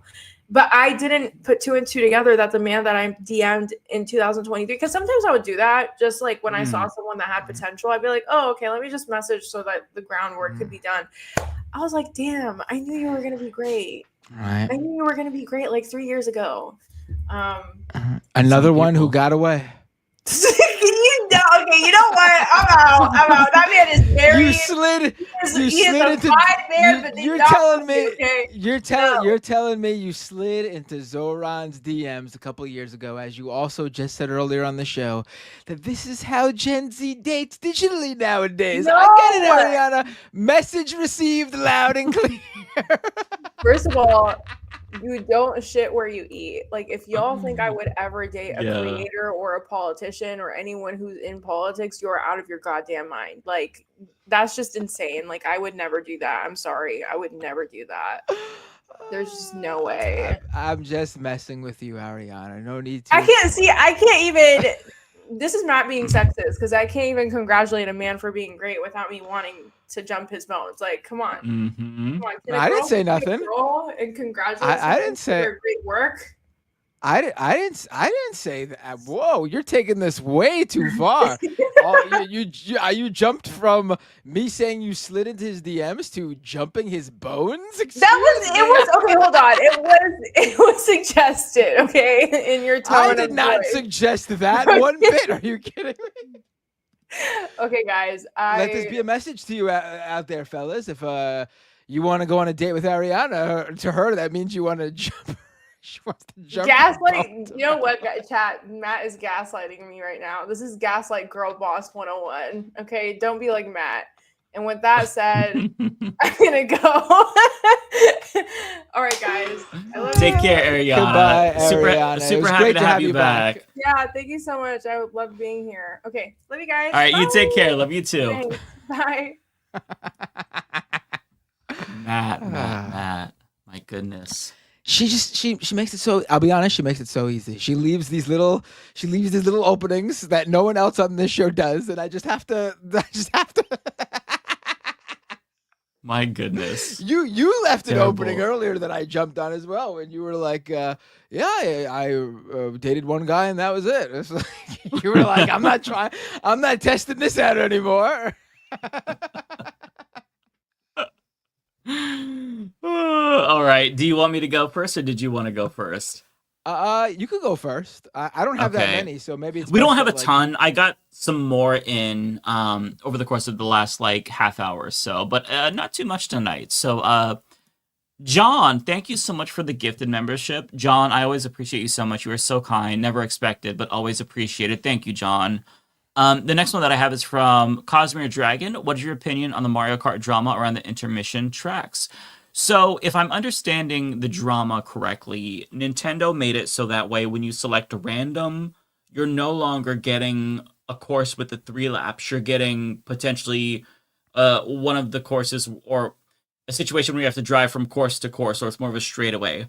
I much prefer the courses with the 3 laps. I really enjoy the traditional old school style. Having said that, though, it doesn't affect me that much because I mostly play Knockout Tour online. But I think that them making the change was very, very stupid, and I wish that they would undo it. Tyler Hackner, 30 months. My goodness, that is actually crazy. Tyler, thank you so much. Zeitwise says, a certain pansexual YouTuber named Ian said everyone who thinks Representative Jason Smith is gay has no effing idea and a terrible gaydar. Would you agree? What? I don't even know what's going. Who's? I don't I even don't know. Jason Smith. So what did he say about Jason Smith? He said that anyone who thinks he's gay has a terrible gaydar. I don't know who this is. Let me just Google it. I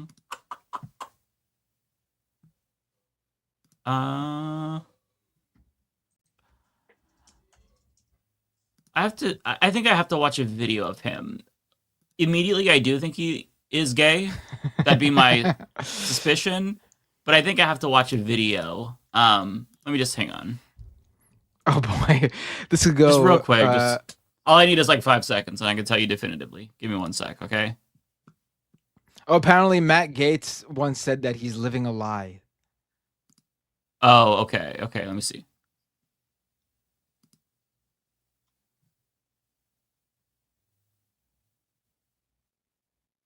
I think he's gay.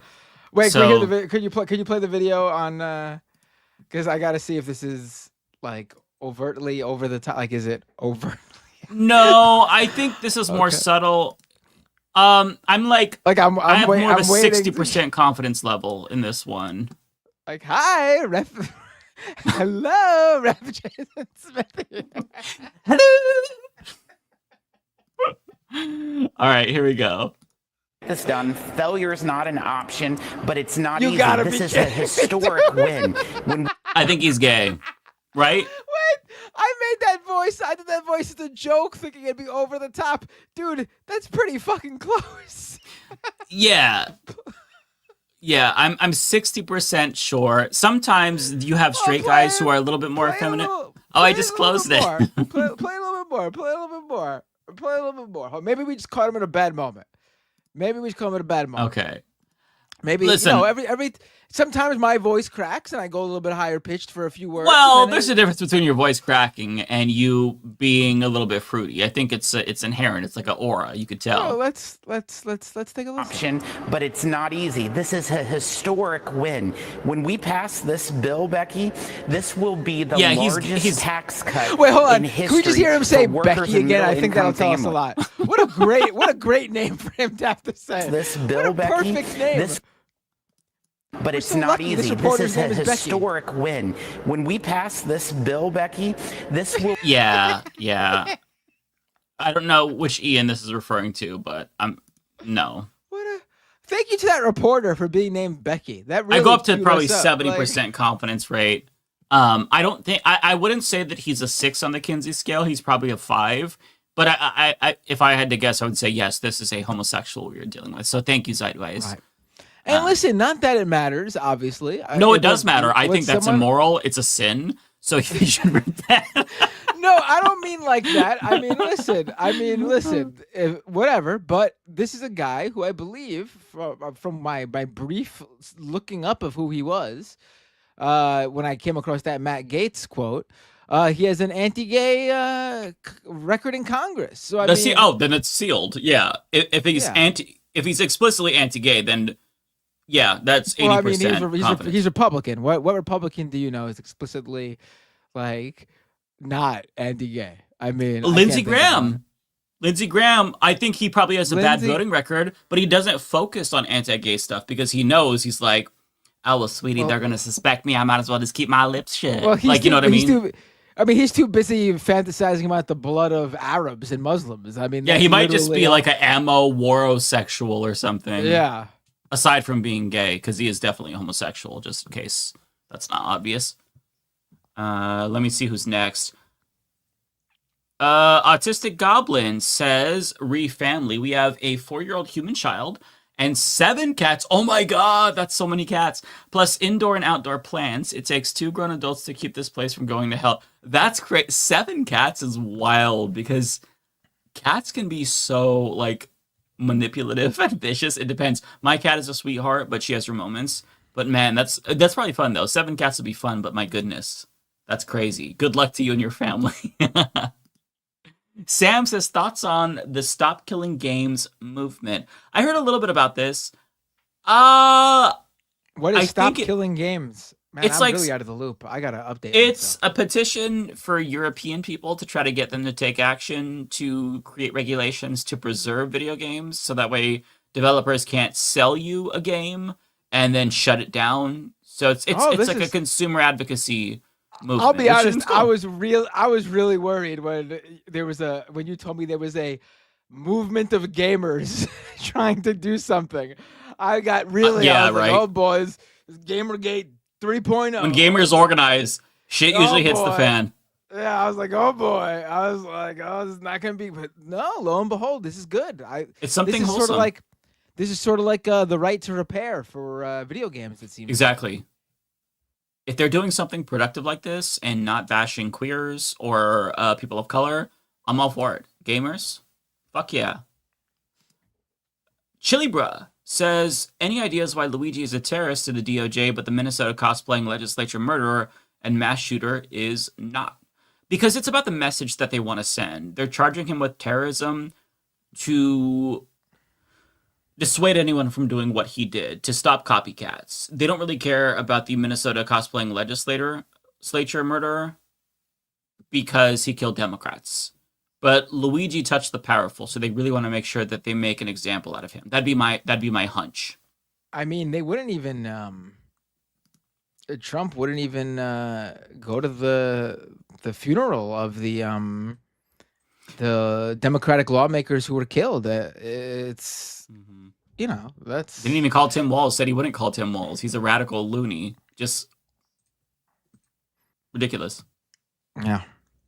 But maybe they don't. Maybe it's for the best. Maybe they should. Why would you want to talk to him? Right. Let me tell you, if God forbid something happened to me and my family, and he tried to fucking call us and get in on this for good PR or some shit, nothing would fucking make me angrier.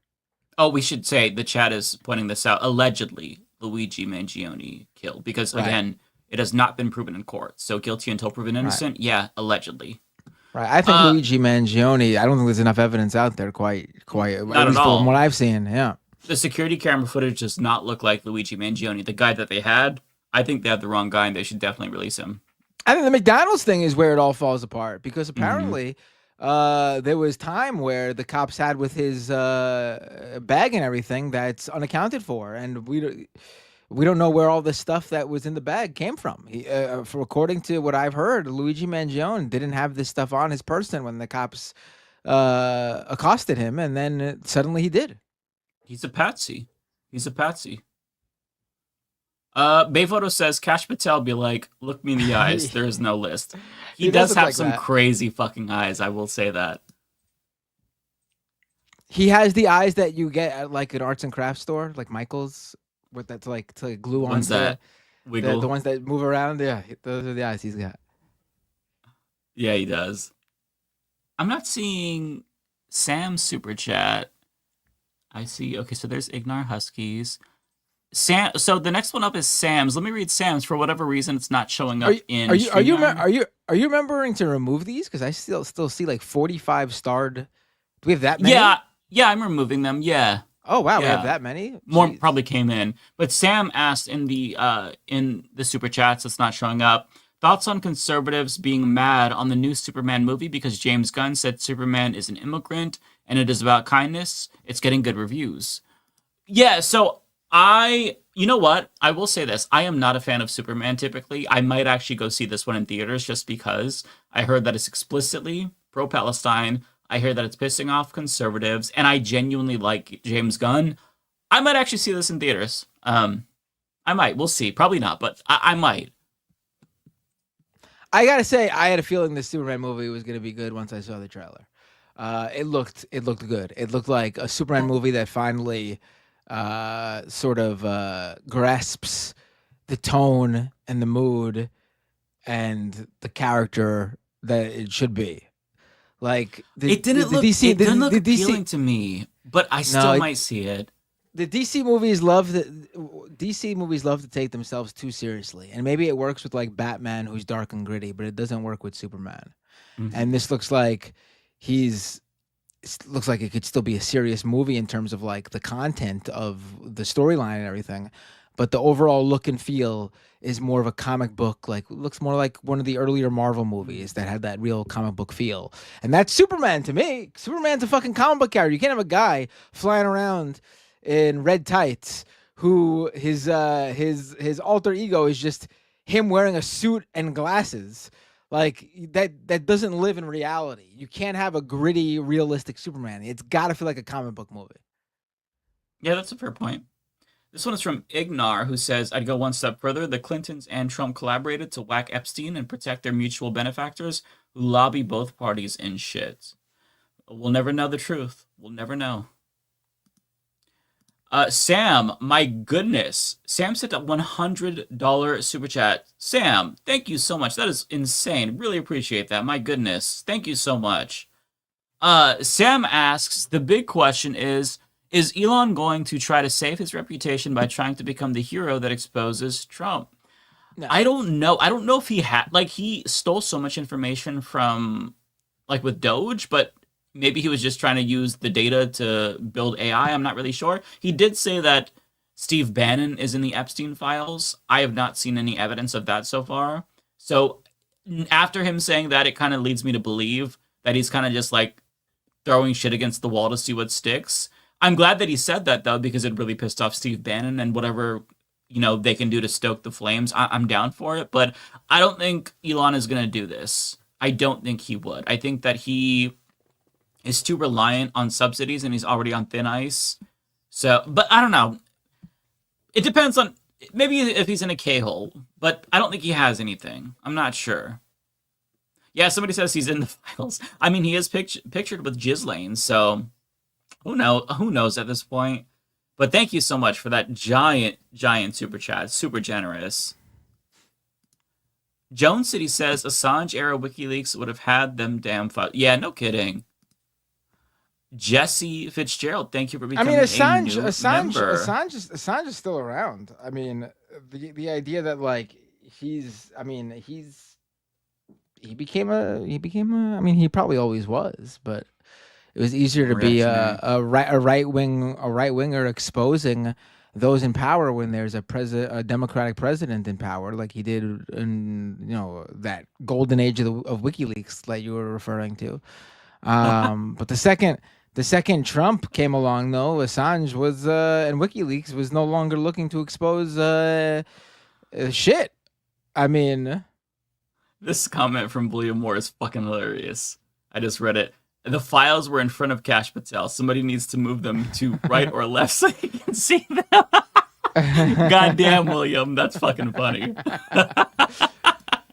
He's the opposite of cross-eyed. Like, instead of both of his eyes going in, they both go out. He's wall-eyed. And has giant crazy eyes. My God. 2 Grains says, Mike, Big Pockets Figueredo is a capitalist rotor in cahoots with the imperialists to subvert Chairman Mao's proletarian revolution. Hey, Lance, how fucking dare you? How dare you, 2 Grains? Autistic Goblin says, re-ice my community. Watch Southeastern PA has been busy tracking agents every day. We have big Latin population, so we've seen a number of kidnappings. It's awful. Yeah, one thing that I will say, I hate Facebook. There's a lot of community groups that are very, very good at this. They are reporting wherever ICE is. If you don't like Facebook, I hear you, but it's been very good for communities to organize around ICE and keep each other in touch. Use it if you are vulnerable. Facebook groups, Facebook community posts for different cities. Get in touch. Not just any, like, find like left-leaning and liberal groups specifically. Not necessarily liberal-leaning groups, but more like activist type groups. They've been very effective. Oh, the Ice Block app. I haven't seen that, but yeah, Ice Block app. Yeah. Troy just said that in the chat. Yeah, I've not tried that yet. Yeah, Ice Block app. I'm sorry, Matt, what were you trying to say? No, I was going to say Facebook groups is like the only good thing left about Facebook. Yeah, yeah. Find a good group with whatever you're looking to, cover or follow, and it's good. Yeah. I mean, I also speak with people as well personally who update me on this, but the Facebook groups are really good for like up to the minute information. Honestly, it's been great. You got to use these platforms and apps to the best of your ability. They're here. There's no broad movement to, boycott these companies. So my position has been to use them to your advantage. Where you're not a bad person if you use Facebook for this. Yeah. I mean, I think that desperate times call for desperate measures. So if you need some way to track ICE in your community or know that they're in your community, I'd rather know than not know. And if you have to use Facebook, use Facebook. It doesn't matter these times. Just like make sure you're able to track where they are. Protect your people, protect your family. Jackson says, Ken Klippenstein released documents on Operation Excalibur, which was a huge raid at MacArthur Park in LA. The government is ramping things up. A celeb helicopter found hidden tanks in LA. Where are we headed? Jesus Christ. I mean, this is just a small taste of what's to come, I would imagine. I think that it wouldn't be surprising to see this happening on a larger scale in more cities because ICE is now the third largest funded military operation in the entire world after China. So this is probably going to be a more common phenomenon now. I have no idea how ubiquitous they will be, but as prevalent as they are in some communities, it's just going to get worse. So buckle up. I don't know what to expect for sure, but it doesn't look like we're headed in a good direction, Jackson, unfortunately. V-Man says, oh, this is not my V-Man. This is my V-Man. Different one from V-Man, too, for me. V-Man says, you got to see ICE in Puerto Rico. It's crazy for an archipelago where support for undocumented immigrants is 86%. To have the MAGA statehood governor side with ICE is pure evil. That's fucking insane. Wow. I'll look into that. That really is disgusting. It's bad enough that Puerto Rico is being colonized ICE Gestapo too. That's really fucked up. Thank you, William, for becoming a member. Really appreciate you. V-Man says, to quote Puerto Rican nationalist Pedro Albizu Campos, when tyranny is law, revolution is order, we should heed his words and take action. Wise words. Thank you so much to Kaylin Kessler, 99 cents. No message, no sticker, but I appreciate you. Tinsay Duresi, I'm done with the injustice in this world and worry for myself. Why worry for humanity when 97% will go to hell? May his wrath and judgment come sooner. Well, I think that you should still worry for people as well, because even though it's really discouraging, not all people are bad. And I think that the good people, however many they are, the few good people that exist, they make this world still worthwhile. And I think it's worth fighting for them and all the future generations who haven't even been born yet. Like, we got to do the best that we can to protect good people, for sure. But I understand why you feel the need to check out, because it's really exhausting. But just hang in there. Just hang in there. Caitlin Kessler says, Mike, there's a report stating that the major ocean currents have reversed. If that's true, then our climate is doomed and we are hopeless to stop it. I haven't seen this report. There's been multiple reports about the ocean acidification, and coral bleaching, just a lot of stuff that's been really, really discouraging. And it might be irreversible at this point. One thing that I will say is that on Blue Sky, I shared an article from Bill McKibben that he wrote for, I think it was Variety, that actually gave me some hope. I don't know if it's too late or not, but he talked about how quickly the solar revolution has ramped up. It's been exponential. And there's 3 times as much power produced by solar this year than there was last year, which is huge.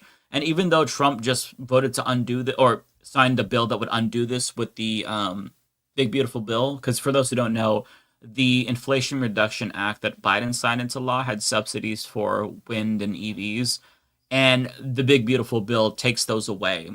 But Bill McKibben said even the fact that Trump felt the need to do that shows you how quickly that it's ramping up, and it's like the last attempt to try to save fossil fuels. But if we actually get off of solar, then it's not just that, like, we could potentially stop further climate change, assuming it's not, going to be like some runaway effect, but it would also change geopolitics in the Middle East, in Africa, because, like, think of how many invasions and wars there are over oil. So if that's no longer the primary energy source, it's a completely different world. So look at that article. It gives me a little bit of hope. And I think that anything you can hang on to is important. Having said that, though, Kaylin, I don't think that you're wrong to worry. Because I do too, of course. JJ says, of the 2028 potentials for president, AOC is the only one not beholden to the pro-Israel lobby like AIPAC. Hopefully her or someone like her will run. We'll see what happens. I don't know what's going to happen. It's a bit far out, but I hope we get a good one. If we have free and fair elections, not to be negative. Next person is Chris Corcoran. There we go. If you take the lyrics of the song Twist by Korn, but replace the word twist with Hamas, you get John Fetterman's inner thought. V-Man says, and thank you, by the way, V-Man, multiple super chats. Really appreciate that.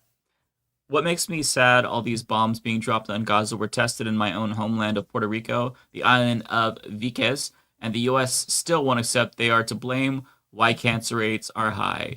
It's so gross, V-Man. And it's not surprising, though. We as a country, we still do not acknowledge the Native American genocide.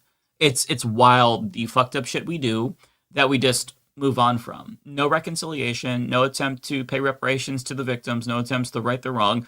Like, the country is a fucking mess. Like, we are such a menace. It's just so gross. So that doesn't surprise me, but it's deeply, deeply sad. The next one is from Dan Dixon. Dan Dixon, where's Dan Dixon? Here we go. Dan, thank you so much for the 20. Very generous super chat. I really appreciate that. It says, I appreciate you, Mike. Keep being awesome. Dan, you are so kind. I really appreciate you. Thank you so much. Thank you so much. Albert Hugh says, seeing the Democratic elites fight Mamdani harder than they do against the Trump regime is infuriating. They're sabotaging efforts to fight fascism. They are. They absolutely are. Albert, watch my video tomorrow. It's about this very thing. And I hope that you'll feel a little bit of encouragement. My video today was a bit of a downer, and I was raging throughout it, but tomorrow's video is a bit more optimistic.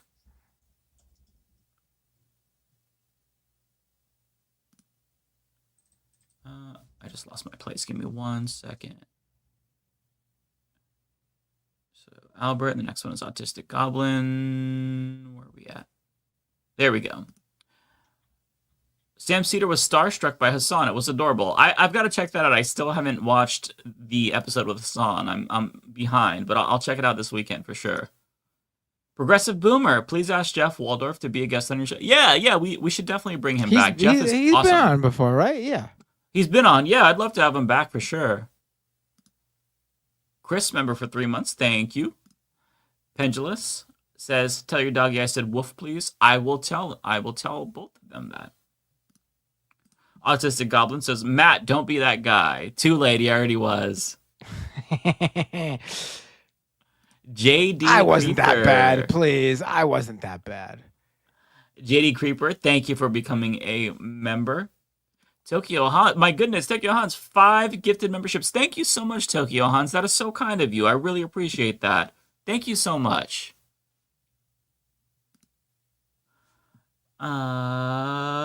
Chris says, if Elon could, to the point of getting an impeachment to install JD, he would. Call your congressperson and ask, why not subpoena Ghislaine?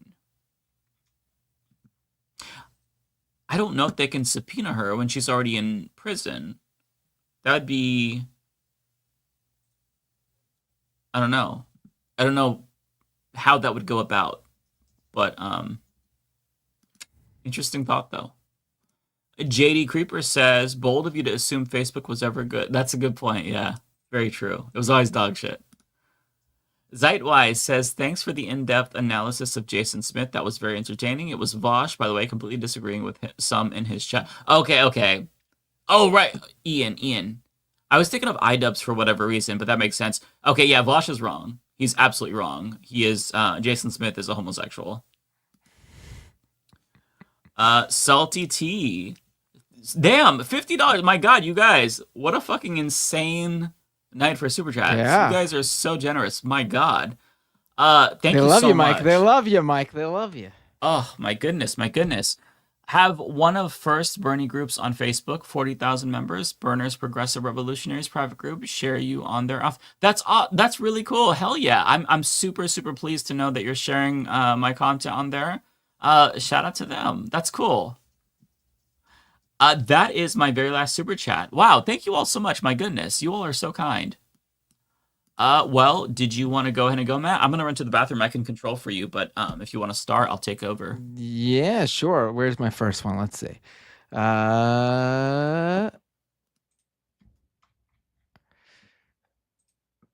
Let's see. Tokyo Hans with the 5 gifted memberships. Thank you so much, Tokyo Hans. As always, really appreciate your support. We got Bay Photo, member for 24 months, super chat. Hassan is in NYC and interviewing Mahmoud Khalil tomorrow. You and Ariana should go stream snipe him, LOL. Yeah, someone said that to Ariana. I think after you, though, obviously, because you sent this to me early on. Yeah, I don't know where he's going to be, but let's see. Tokyo Hans. Where is this super chat? Oh boy, there's a bunch of super chats that aren't. Here we go. Cash Patel always looks like he has just shot himself at a Denny's while on a date. And next one is from Troy Mosen with a super chat. A little something to the diaper fund. Congratulations to you and your family. Thank you so much, Troy. I really appreciate that. That's very kind of you. Thank you to Bad Enchilada for becoming a YouTube member. I'm guessing you are the non-Bizarro World version of Bad Empanada. Let's see. We got Chris with a membership super chat, member for 24 months.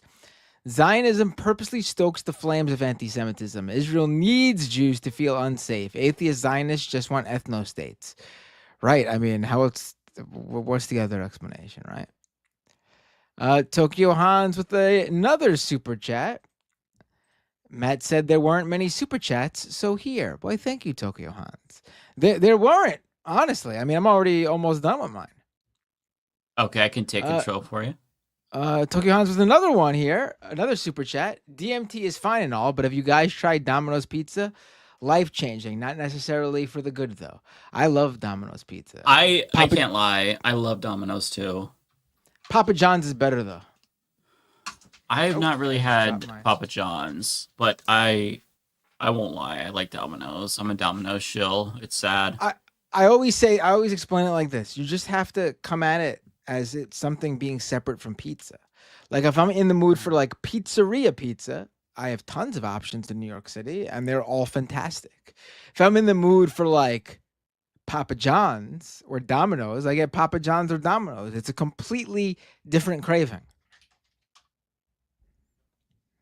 Okay, who's next? I got B Buccaneer with a $10 super chat. Oh, all B Buccaneer said is hi. Thank you so much, B Buccaneer. Lizzie Bennett with a $10 super chat. Thank you so much, Lizzie. Atheist Zionists be like, Jewish people have the right to Palestinian land as ordained by God. A question after 1 second of thought. You mean the God you said you didn't believe in? I think the previous Chris put it nicely. They just want an ethno-state. Yes, that's really what an atheist Zionist is. Goofy Goober with a super chat. Ariana, so many of us have had similar experiences and know what you mean. Power to you for sharing here, even with the friendly teasing. Ariana's not here anymore, but it's a very nice thought. Yes, I think, listen, I know what she meant. Did I still think it was weird to say when you're currently in a relationship? Yes. Dan Dixon with a $20 super chat. Thank you so much, Dan. I appreciate it. I'm not seeing Dan Dixon. Oh, that's weird. Are you seeing it on yours? Yeah. Yeah, no, not on my. No, not in. Not on StreamYard. No, why is there's a StreamYard couple of missing them something? that they're just missing, and that happens sometimes. They just don't show up. I feel bad. It's a nice $20 super. I'm gonna read it, obviously. You know what? Yeah, Hold go on, ahead. Let me do this. I'm gonna take a quick screenshot, and then I can display it in my camera feed. Hold on, because if it was $20 is a big one, so I gotta respect. Here we go. Dan Dixon with a super chat.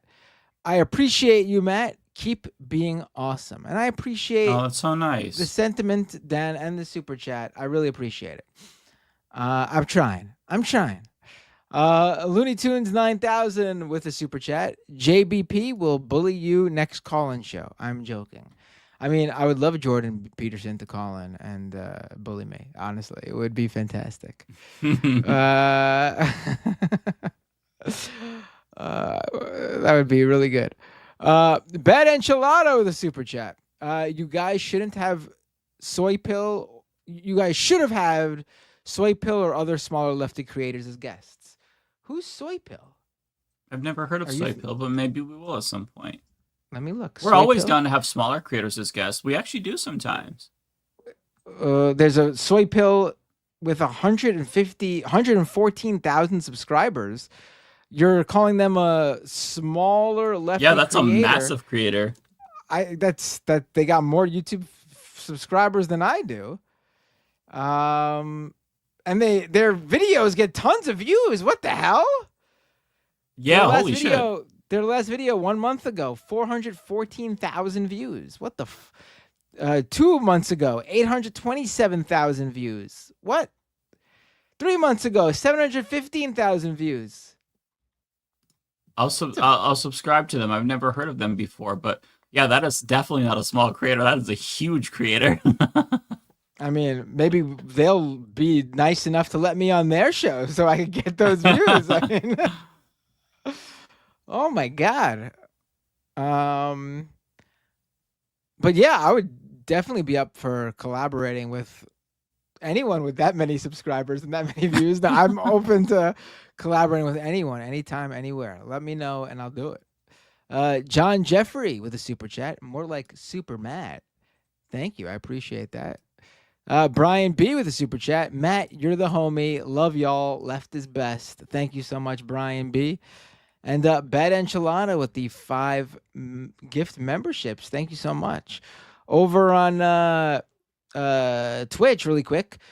Justin Freakin rated me. Thank you so much, Justin. Tokyo Hans resubscribed for 15 months at tier 1. Wow, subscriber for 36 months. Tokyo Han says, I have no idea what Ariana is feeling. She is still amazing, though. And Valis Nova with the 10 community sub gifts over on Twitch. If you haven't grabbed one over on Twitch, I don't know if everyone over on Twitch saw that, but Valis Nova just gave out 10 community gift subs at twitch.tv/Matt Binder. Thank you so much. Damn. We have a couple for David. I want to go ahead and read them off just to make sure that those aren't forgotten. Tenlan Nob says, what's the most annoying kind of influencer you still follow? For me, it's cars. Hard to feel that anyone with 3+ cars, all less than 2 years old, has any grasp on what normal person's life is like. You know, I don't know what David would say, but I don't know what kind of annoying influencer do I follow. Maybe some of the video game influencers that buy video games just to flip them. I don't like that they flip them. I think that's stupid. But I do enjoy them going through and like finding like really collectible games or like rare games, and like I like the nostalgia, but I just don't like the fact that they're flipping the games. It seems, I don't know, it seems exploitative, because then they'll like try to sell these games back to their audience on this app called Whatnot, and then they pay like a premium just to buy it from the creator. It does feel dirty, but again, I do like watching them, you know, dig through like yard sale bins to find like an old Nintendo 64 for whatever reason. Like, I think that is fun to watch and entertaining. Maybe that. I don't watch that super frequently though. That's all I can think of though. I mean, I'm sick and tired of these political streamers. Fucking. That actually would be a fair response. I feel like we would be so insufferable if I didn't do this for a living. Like, I just couldn't listen to any political content. I don't know. Yeah, I mean, I never, maybe I missed the influencer thing. Like I don't look at any. I know the kids today all look at these creators as if they're the equivalent to like how we looked at like movie stars and rock stars back in the day. I just don't. I think, you know, I don't even really look follow any creators that closely. Yeah. Like, I mean, there's not that many like celebrities in general, like even the old like movie stars and stuff that I would be like, you know, I go crazy over. Like, are there celebrities that I would, if I met in person, would I ask for a photo? Of course, but I wouldn't be like, I'm not one to be like crying like I'm meeting the Beatles or some shit. Yeah, it's different. I kind of feel the same way, where it's like, hey, yeah, I'd be happy to get a photograph with a celebrity that I knew, but if I ever ran into a celebrity, I would probably not know who they were, so it wouldn't. I don't know. I'm not super like into the influencer culture and stuff. Like if I saw Mr. Beast on the street, I would not want a photo. I just don't need one. But if I saw, I have responsibility to my son and daughter, who are both big Mr. Beast fans. That's fair. That's fair though. If your kids, no, that's fair. That's fair. For me, it's like, I don't think I need one. I'm happy to take a picture if he wants one with me, if he's a fan of the Humanist Report, but I'm good, for myself. I gotta say, like my son was telling me how he goes to a soccer camp, and during lunch they go indoors to eat lunch, and there's like a TV they put on while they eat lunch, and the counselor was asking like, "Oh, what do you guys want to watch?" Expecting them to like shout out like, their favorite TV shows or whatever, and according to my son, he said all the kids were like shouting for Mr. Beast or this like Fortnite guy, a streamer or whatever. And the counselor was just like, I'm putting on Tom and Jerry.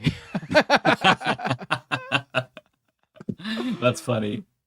I mean, I think it's It's a different era now. Yeah. Kids don't watch TV.